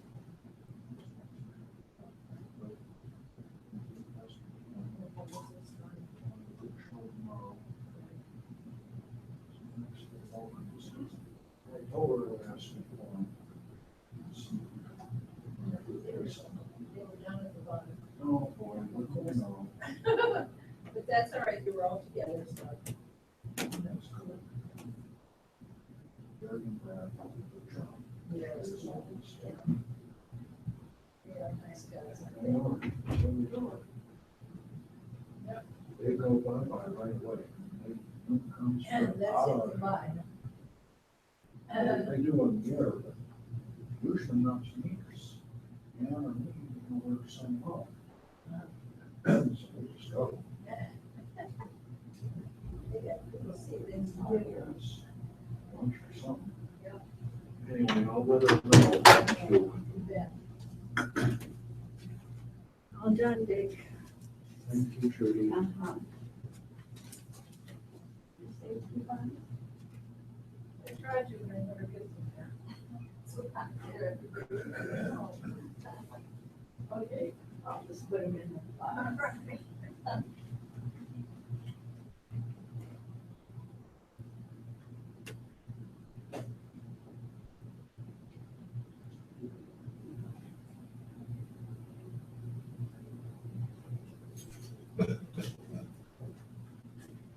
You have a good week. Thank you, dear. See you next week. Big week. No, not really. Yeah, yeah. I don't know if it's supposed to rain, but I think I'll hold this afternoon. Try to get it done before. We have,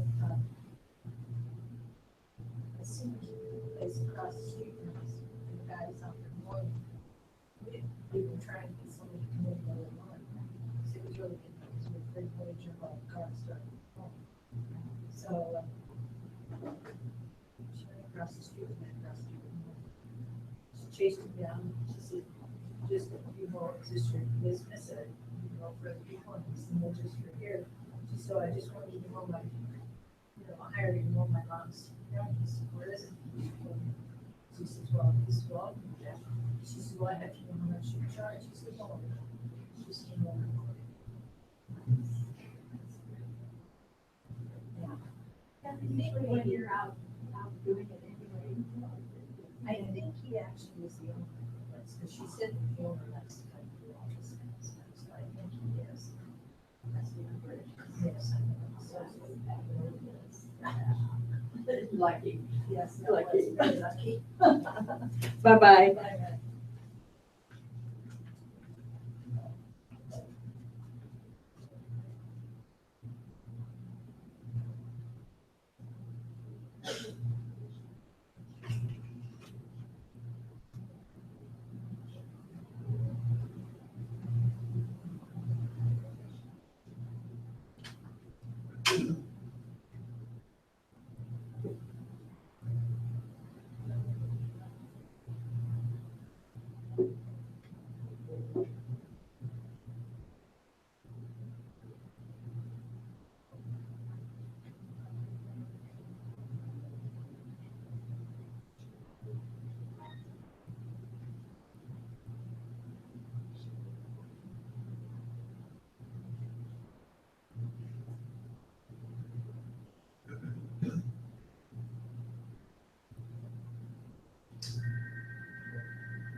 We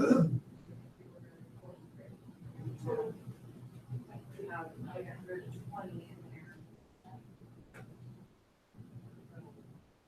500 total.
Venture to get No, that's fine. Miss Sybil? Yes. Oh, you still have this list. That's the list I gave.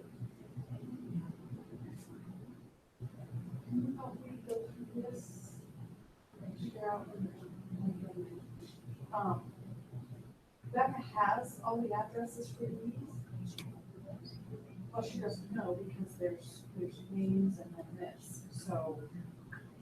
Those are just additional names to bring us on the list. All of these? Yes. And then what about These these? were just names on her list that I did. These were the addresses. The ones that were here, the ones that were here. You wrote some of these on here for yourself? Yes, so I did not have those on this list that I made. Okay. So all of these people are good to go? Is there anybody on here that you cross off? What are the keys for? That's just That for yourself? Post. These are ones you want to send a postcard to? They're already on here. She has it in a database already.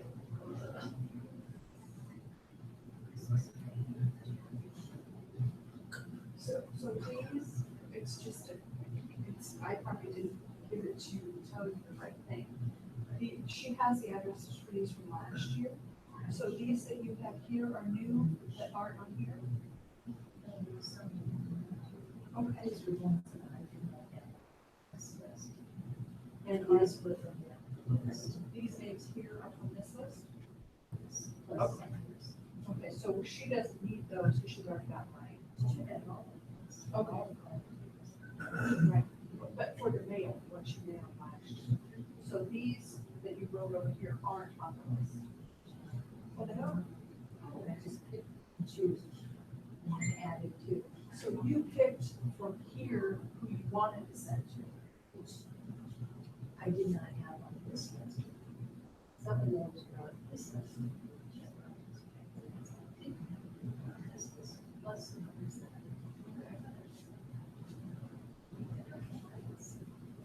Well, it isn't, this is already set up in the database that she can send out. I can still go by these names. Well, remember, Trying to do that anymore. she doesn't have to. That's what I don't know either. Could the two of you and I go through this and determine, like, since she has all these, all we would have to do is cross off the ones that we didn't want to send to. And if those people are on the list, then we don't need them either. What she needs is any additional people to this list. Did you add any? That's what some of these are. Yeah, but not all And of them. some of these are. But she doesn't know which ones. This is the whole list. You know that list. This is the whole. But this list is already set up to make them. This is, all she has to do is hit a button and it'll address them. That's so limited. It's limited. No, it's just, she just gave us the name. She has all the information.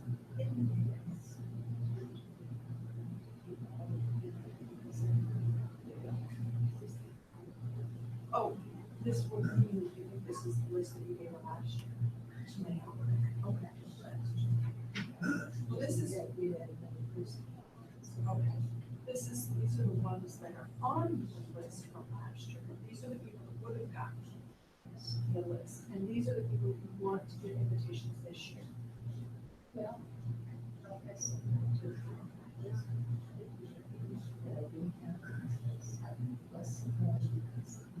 So these are the people you want to get invitations on. Okay, then I will go, what's what person? Because there might be duplicates on here. She doesn't have time to look all these up and re-enter them. Oh, no, we thought that the majority of who we sent to would be included with this list, with just a few additions. I know, yes. There's hardly anybody.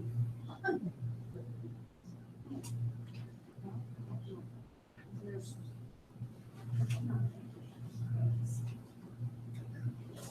Let me go.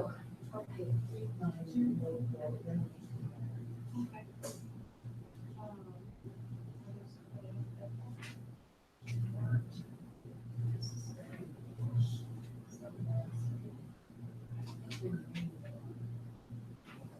So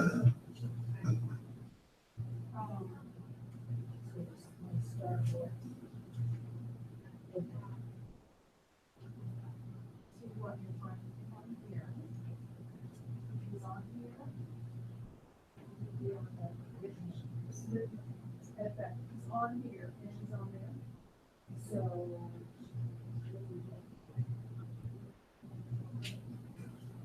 Let's go by that list. Let's just do it. Well, there may be some people add to that list. You just don't really do that randomly. Right. Well, that's why. They keep coming in every day. That's good, that's good.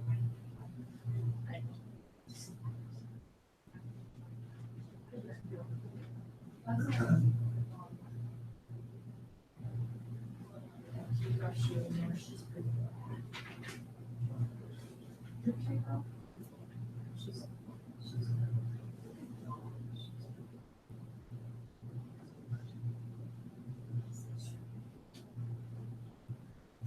No, still 80's on that list. Yeah. So leave her on there, don't cross her off, I'll cross them off here. Voting, is he on that list?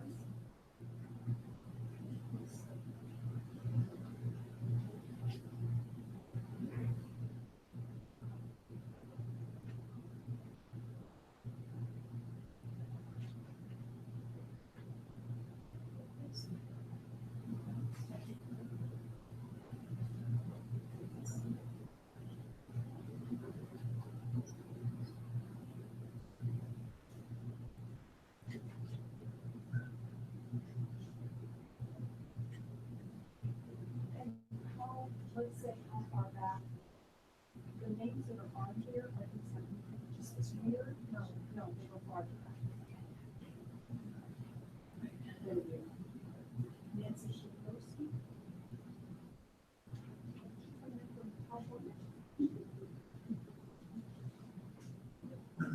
She's a nurse. Okay. Jim Carlson.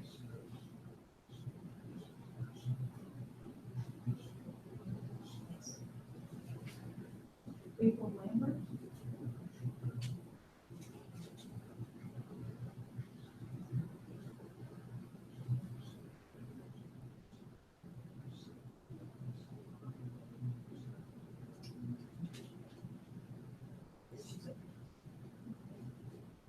Jean Davis.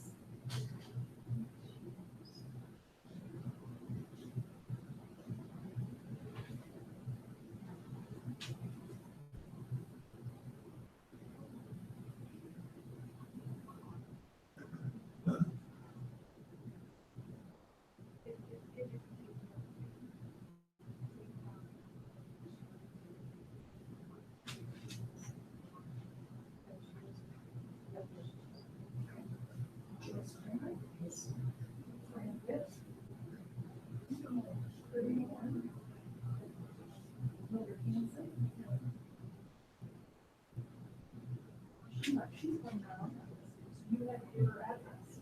That's good. Is she? Okay. Pat, you go back.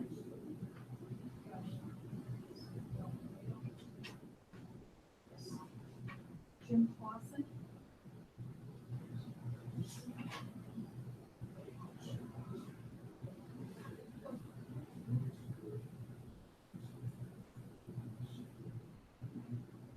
No?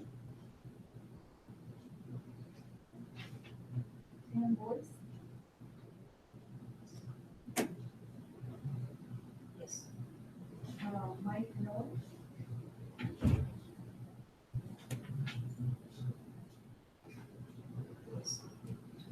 Paul Ulrich. Ulrich.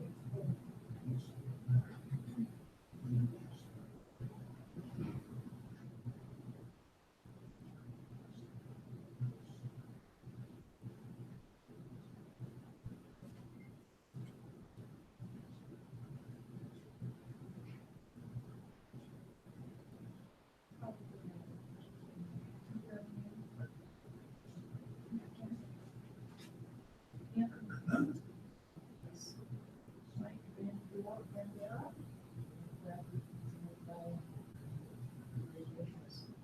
Helen Siegel.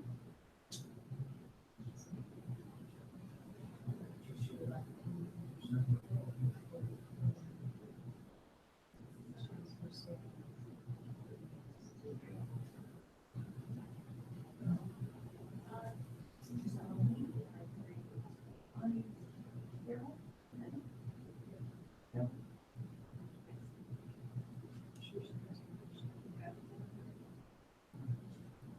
Well, the other thing is you've been passing out. Oh, okay. And we've got signs up.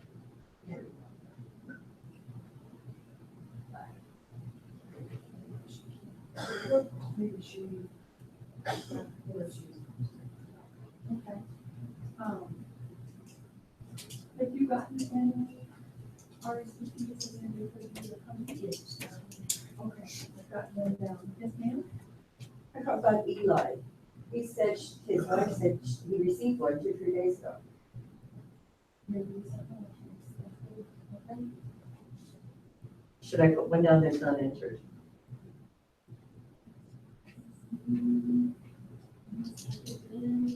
Unless it was something there was, I don't know, somebody just handed one something, they came in and dropped it off, then. I don't, at the VA, I don't think they would do one. But I don't have anybody do that. They would have, what they do is they send us a form, fill out the form. I didn't know if he was the one that was dropped off. One was Yes. dropped off and one was, Eli was the one who dropped off at the VA. Is that who we call it?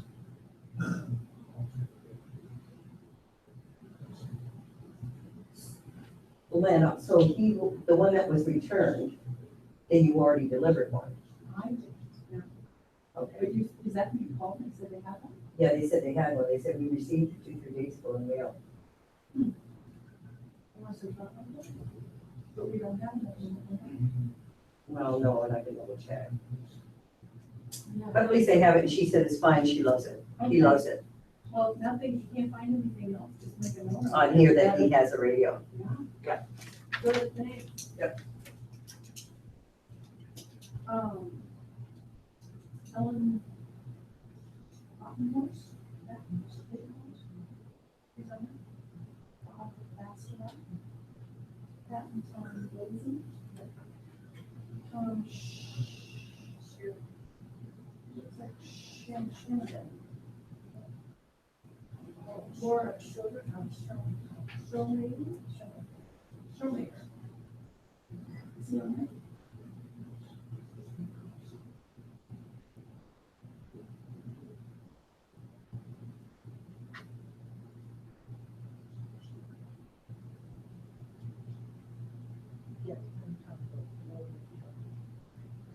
Carrie and Gail are brother and mother, and Carrie and Gail, one's the other is sister. Oh, Lori and Tom. Lori's. Oh, okay. So are they on there? Dale, okay. Mike Lawson. Dolores Lawson.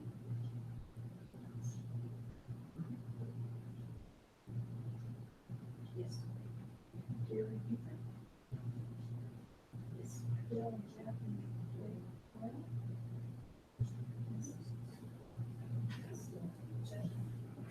Nice to meet you. Did you? Oh. Lynn. Oh, here's, okay, you got invoice on this list. You must have just, did you print out your list for your computer? Invoice, needs yours.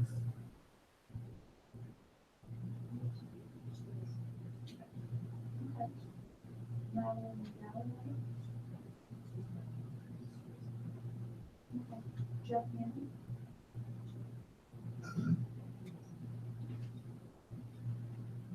I just see the family. Since a year ago. David Radcliffe, oh, he's still with me.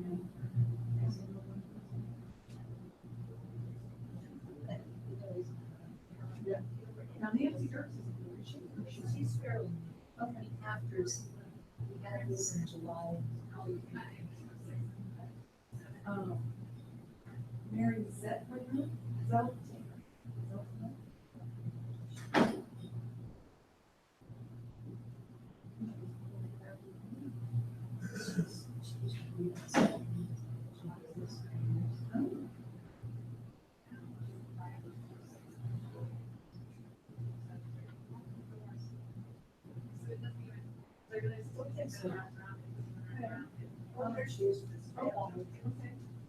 Joe Bellion. Mark Ware.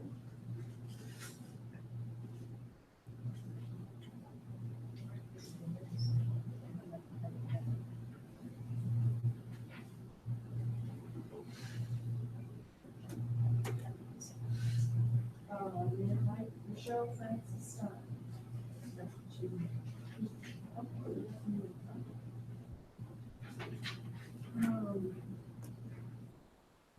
Lynn Scott Denny.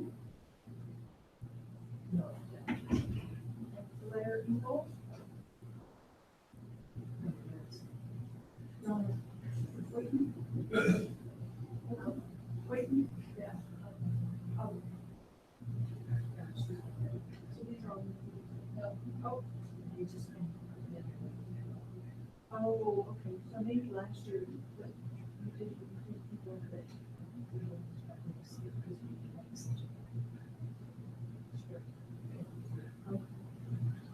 Jan Moritz.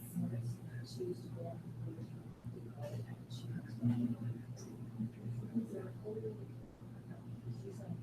She's on, Jan Moritz. Lynn Mertz.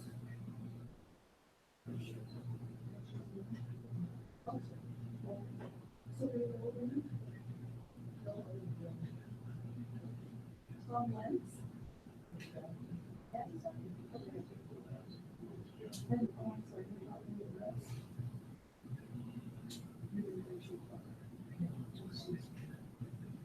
Trying to get all the rest. Yeah. Mel Epstein. Sadie. Daddy.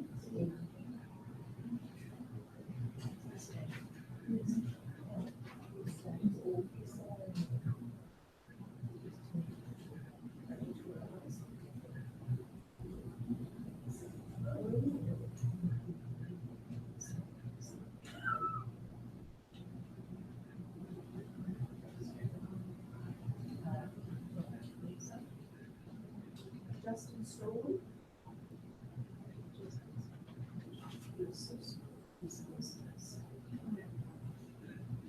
Is that what you're doing already?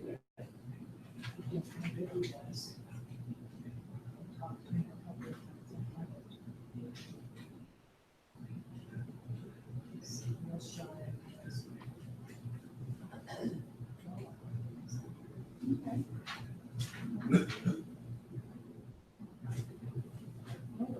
Yeah, stunts.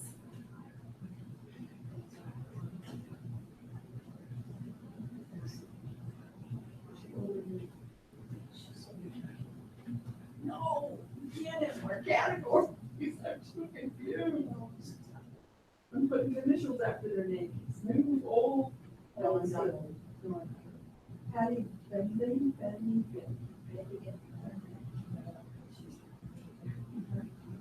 Dan Schriver. Schriver. SCHRIVER. Schriver.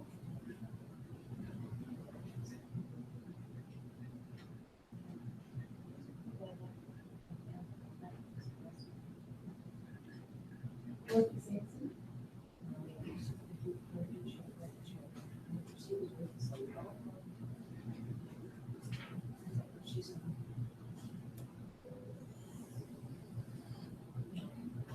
Ron and Ray Park.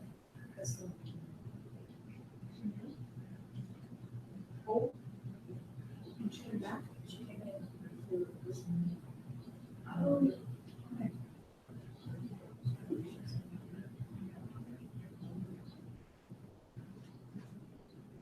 Liz Harding. Liz.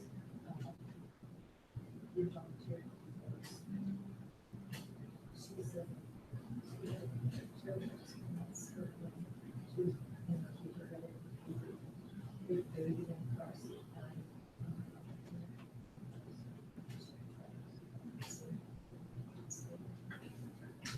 Wonderful girl. Was she a daycare? Yeah. It's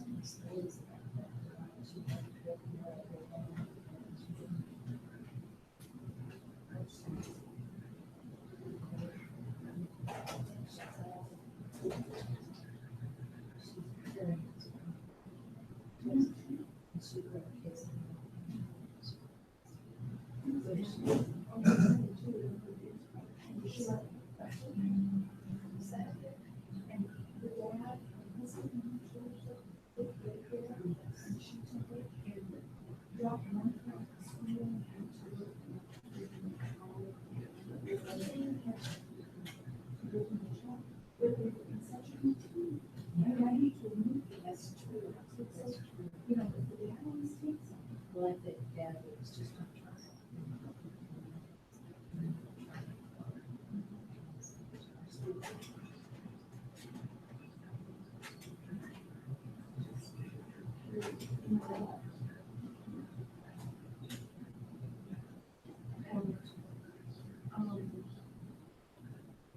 Liz Harding? Yes, sir. Is she on there? Oh, is she on there?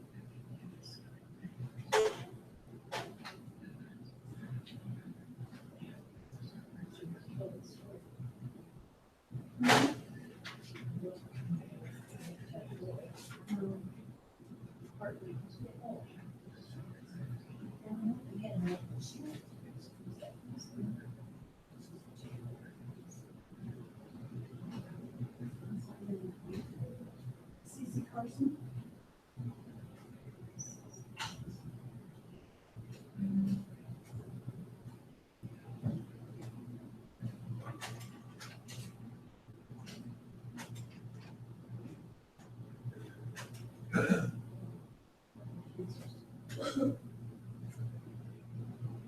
Sylvia Jess? Sylvia Smith.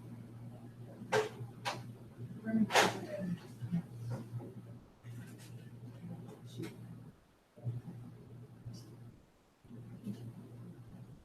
Randy Park.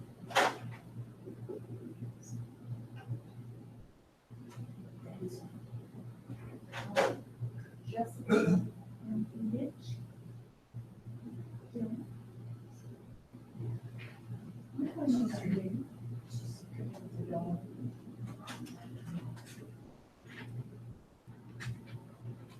She's also.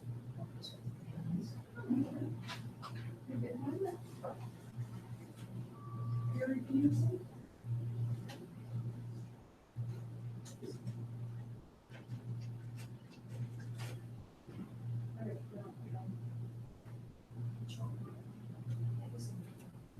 Gary's on there. Joe Marshall. And he's working.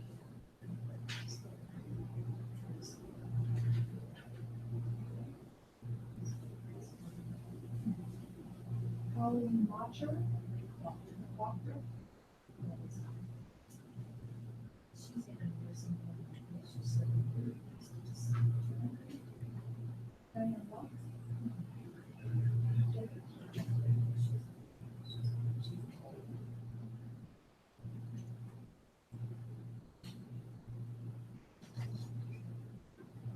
Matt Romack.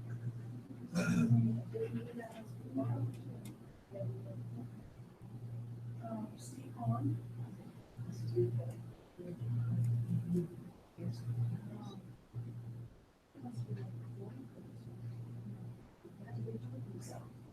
Well, some of them still suffer, and others just, Steve was ready to retire.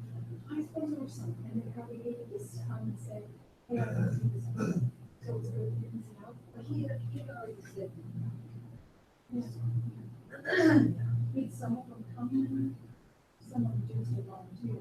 not, but not Steve, though. He did come to Joyce Green, yeah, he did.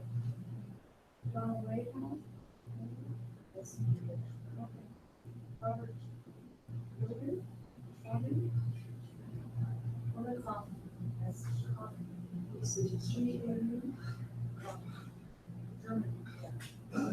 No, he's not on here, he's Brady. And then the only picture we looked at is this one. And these are also people that you wanted to add. something. Okay, well, let's just go down and see if they're on there. Jan Fisher, Western Regions.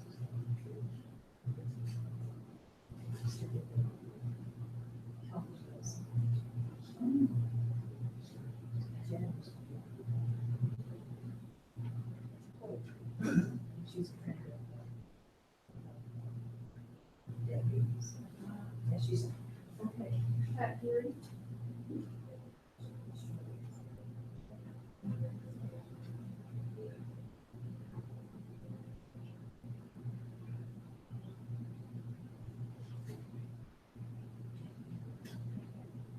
have all the board down and invited. Paul Murphy. Jim McNamara. Judy Price. Will Robinson. Pat Shellster. Tom Sharon. William Speck. Jack Gibbs. Actually, we already had some. Steve Sleeper.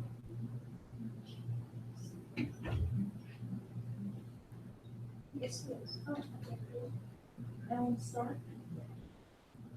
Rob Tosti. Toasty. No A in there.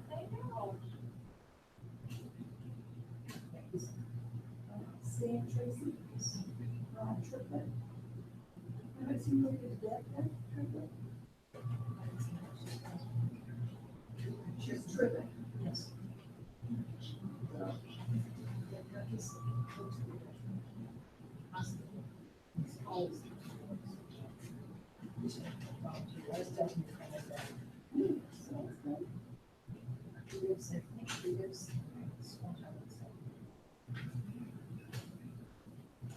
Don Van Morgan.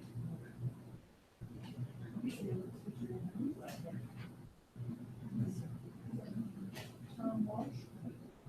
Bill Everhart.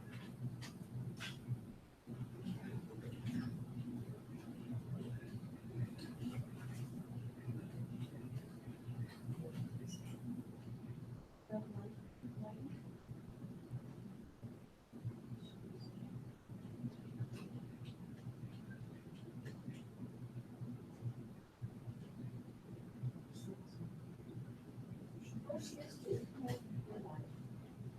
John Burke. Burke.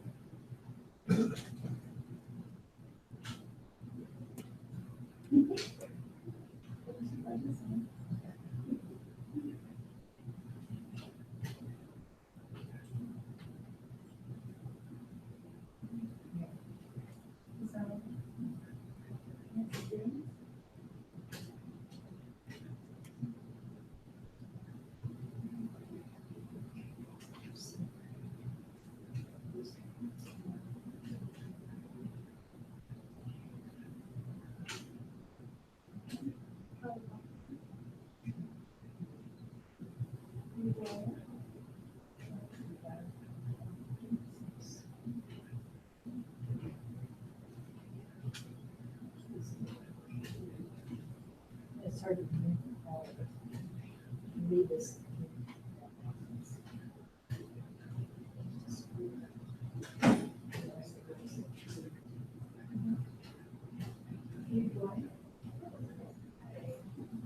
Somebody was requesting another sheet. There's something about that?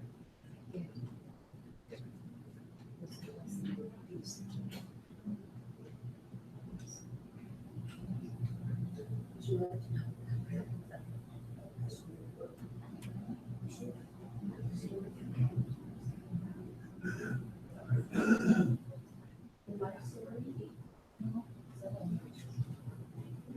And I can certainly tell you a mailbox sheet. Either of you asked for another key? Not for another. Oh, no. Oh, Maybe the wording got, yeah, I asked for a mail key. it didn't say anything about a mailbox key. It's for your box or the, Yes. For our box, yeah. Okay. well, you gotta do the front door key? We can always use one. Yes, I'll double check with Paul and see if he asked for one, but I know Okay, that I'll get you a mailbox key. That'd be great. Sorry about that. No, it's no problem, no problem. Gotten an email then? I'm sorry? Did you get an email? I get Oh, okay. stuff the way it comes through on Sure. an iPad and an email and different ways, so, Yeah. okay, well, Key. well, sometimes, Yes, yes, not always. yes. Okay, mailbox Thank key, you. Thank you very much. okay.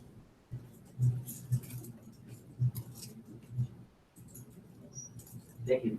Okay.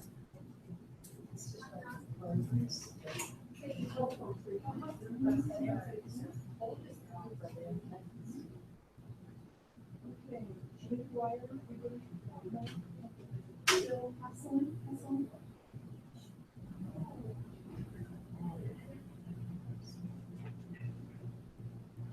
Oh, there he is. CJ Catherine Bowman. Hubert. Jack Martin.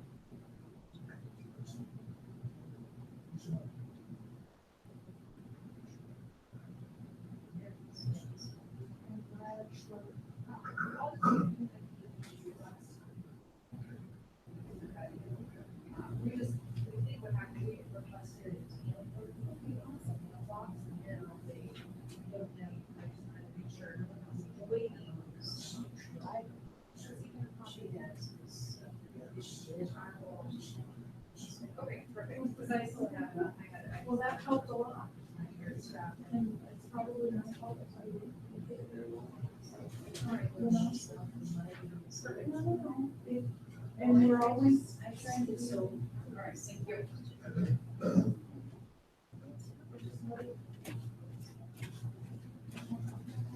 Paul didn't, I think they just Maybe just. made the, yeah. That's good, we need one of those anyway. Yeah. I gotta get rid of two. Barry made 2 keys off of mine. And you never have it. You should. Yeah, so they don't get confused. Because I know. I have other keys. Yeah. I know which one of those 3 keys, nobody else will. Right. Sometimes you can't. But you really can't. It's a master key. Right. It's just a- Okay, cool. Okay. It's almost always prompted to. Set it in there, or you put it in. These are awesome cold.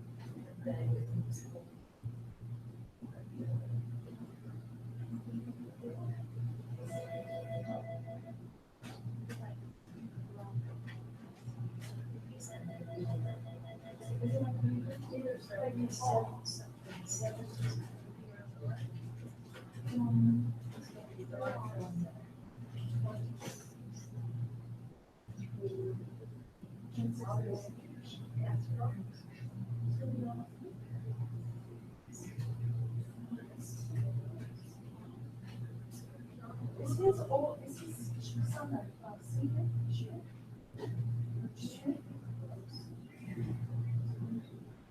All right, thank you very much. Oh, yeah.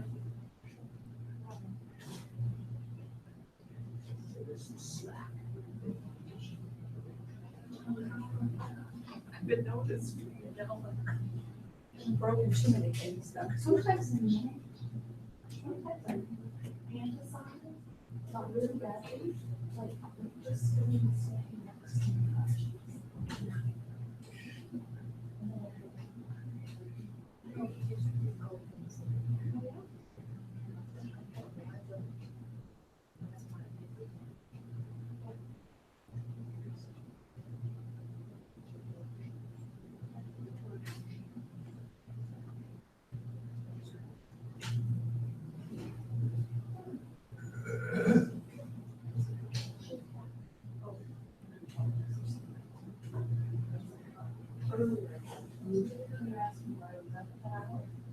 And I said,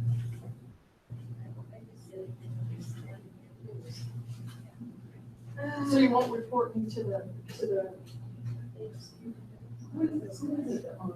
I know, something. Like, The FCC.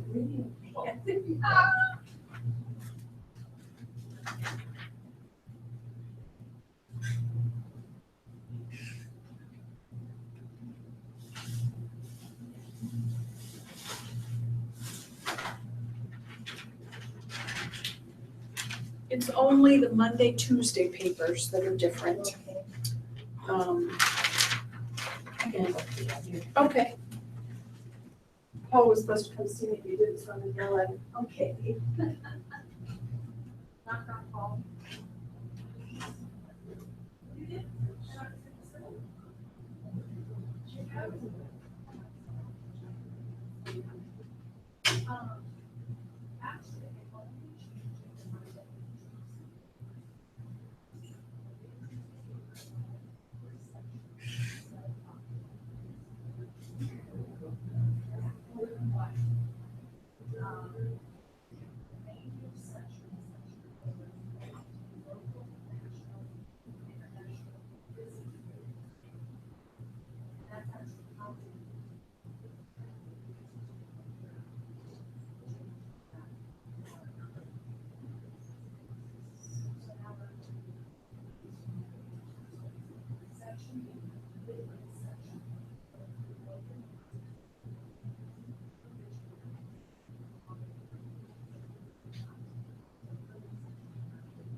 Well, hello, Sue, how are you? How are you? Good. How's the book going? All done? Are you done? Yeah. Good.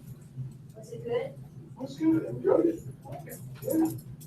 Some of them were kind of boring. Well, if you were really interested in parasitology, this one would be really interesting.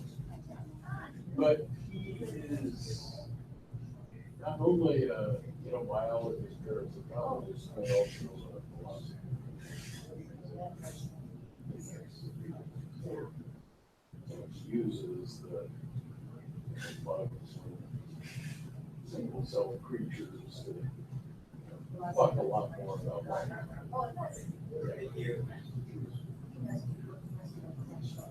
Still is, I think.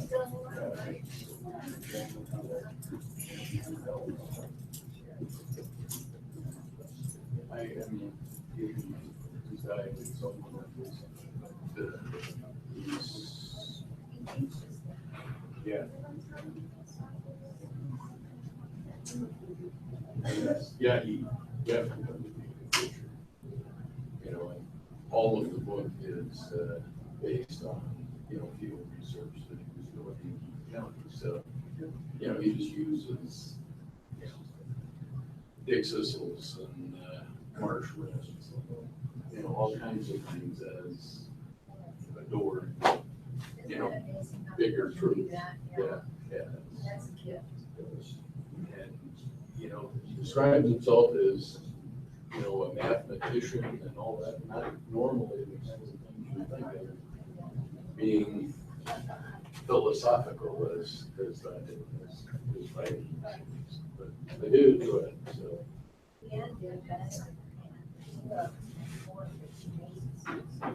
Good.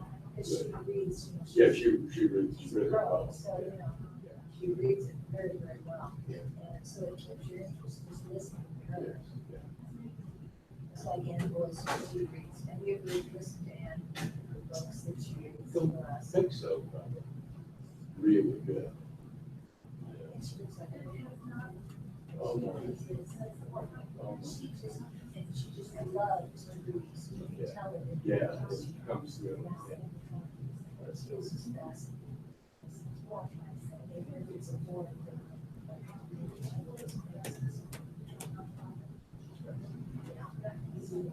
That's what they mean now. Yeah. Because they're the same. So interesting. Yes. Yeah. I like. So you're gonna be gone away from us for a while. Yeah, I am. You're not gonna be around for the volunteer appreciation. I'm gonna have to see if there's a way to do that. I sure like to, but Sunday is a bad And if you have any, time. Saturday, probably could have done it, but Sunday, I'll let you know. You guys are going on vacation. Yeah.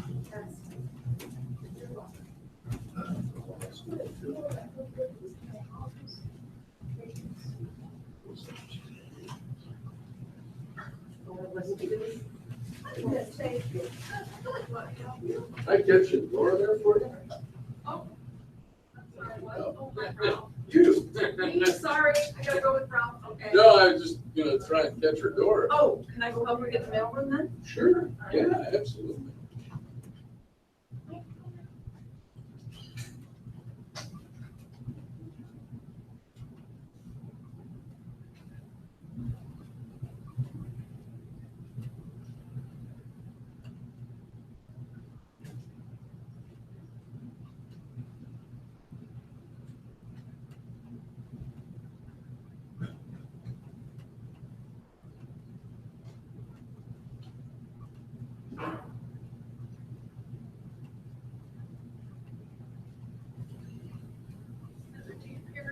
Oh, yeah. Isn't that what they say? I was never even in the military.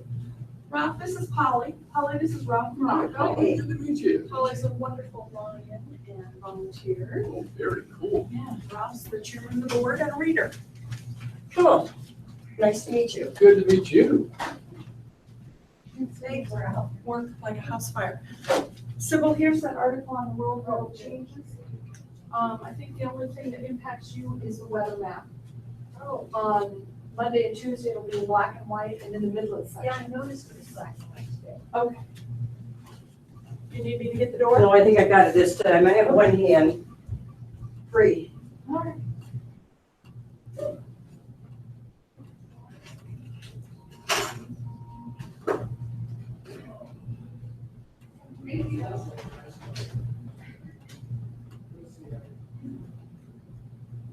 Well, it's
We'll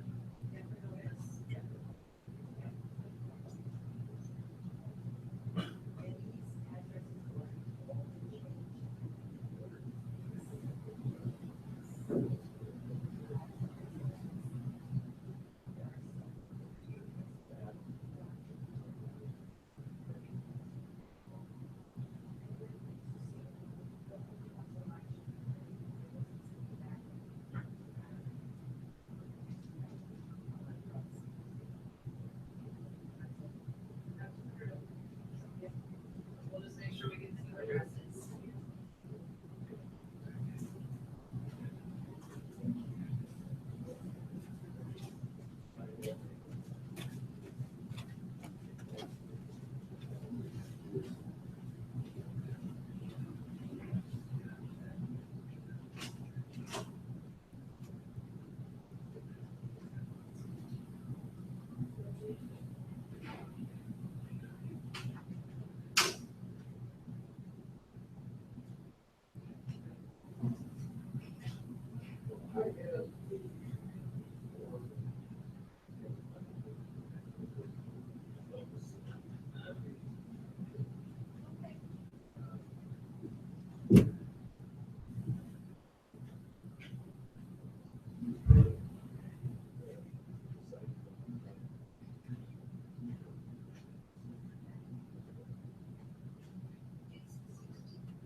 To hope everything works well for Maury too.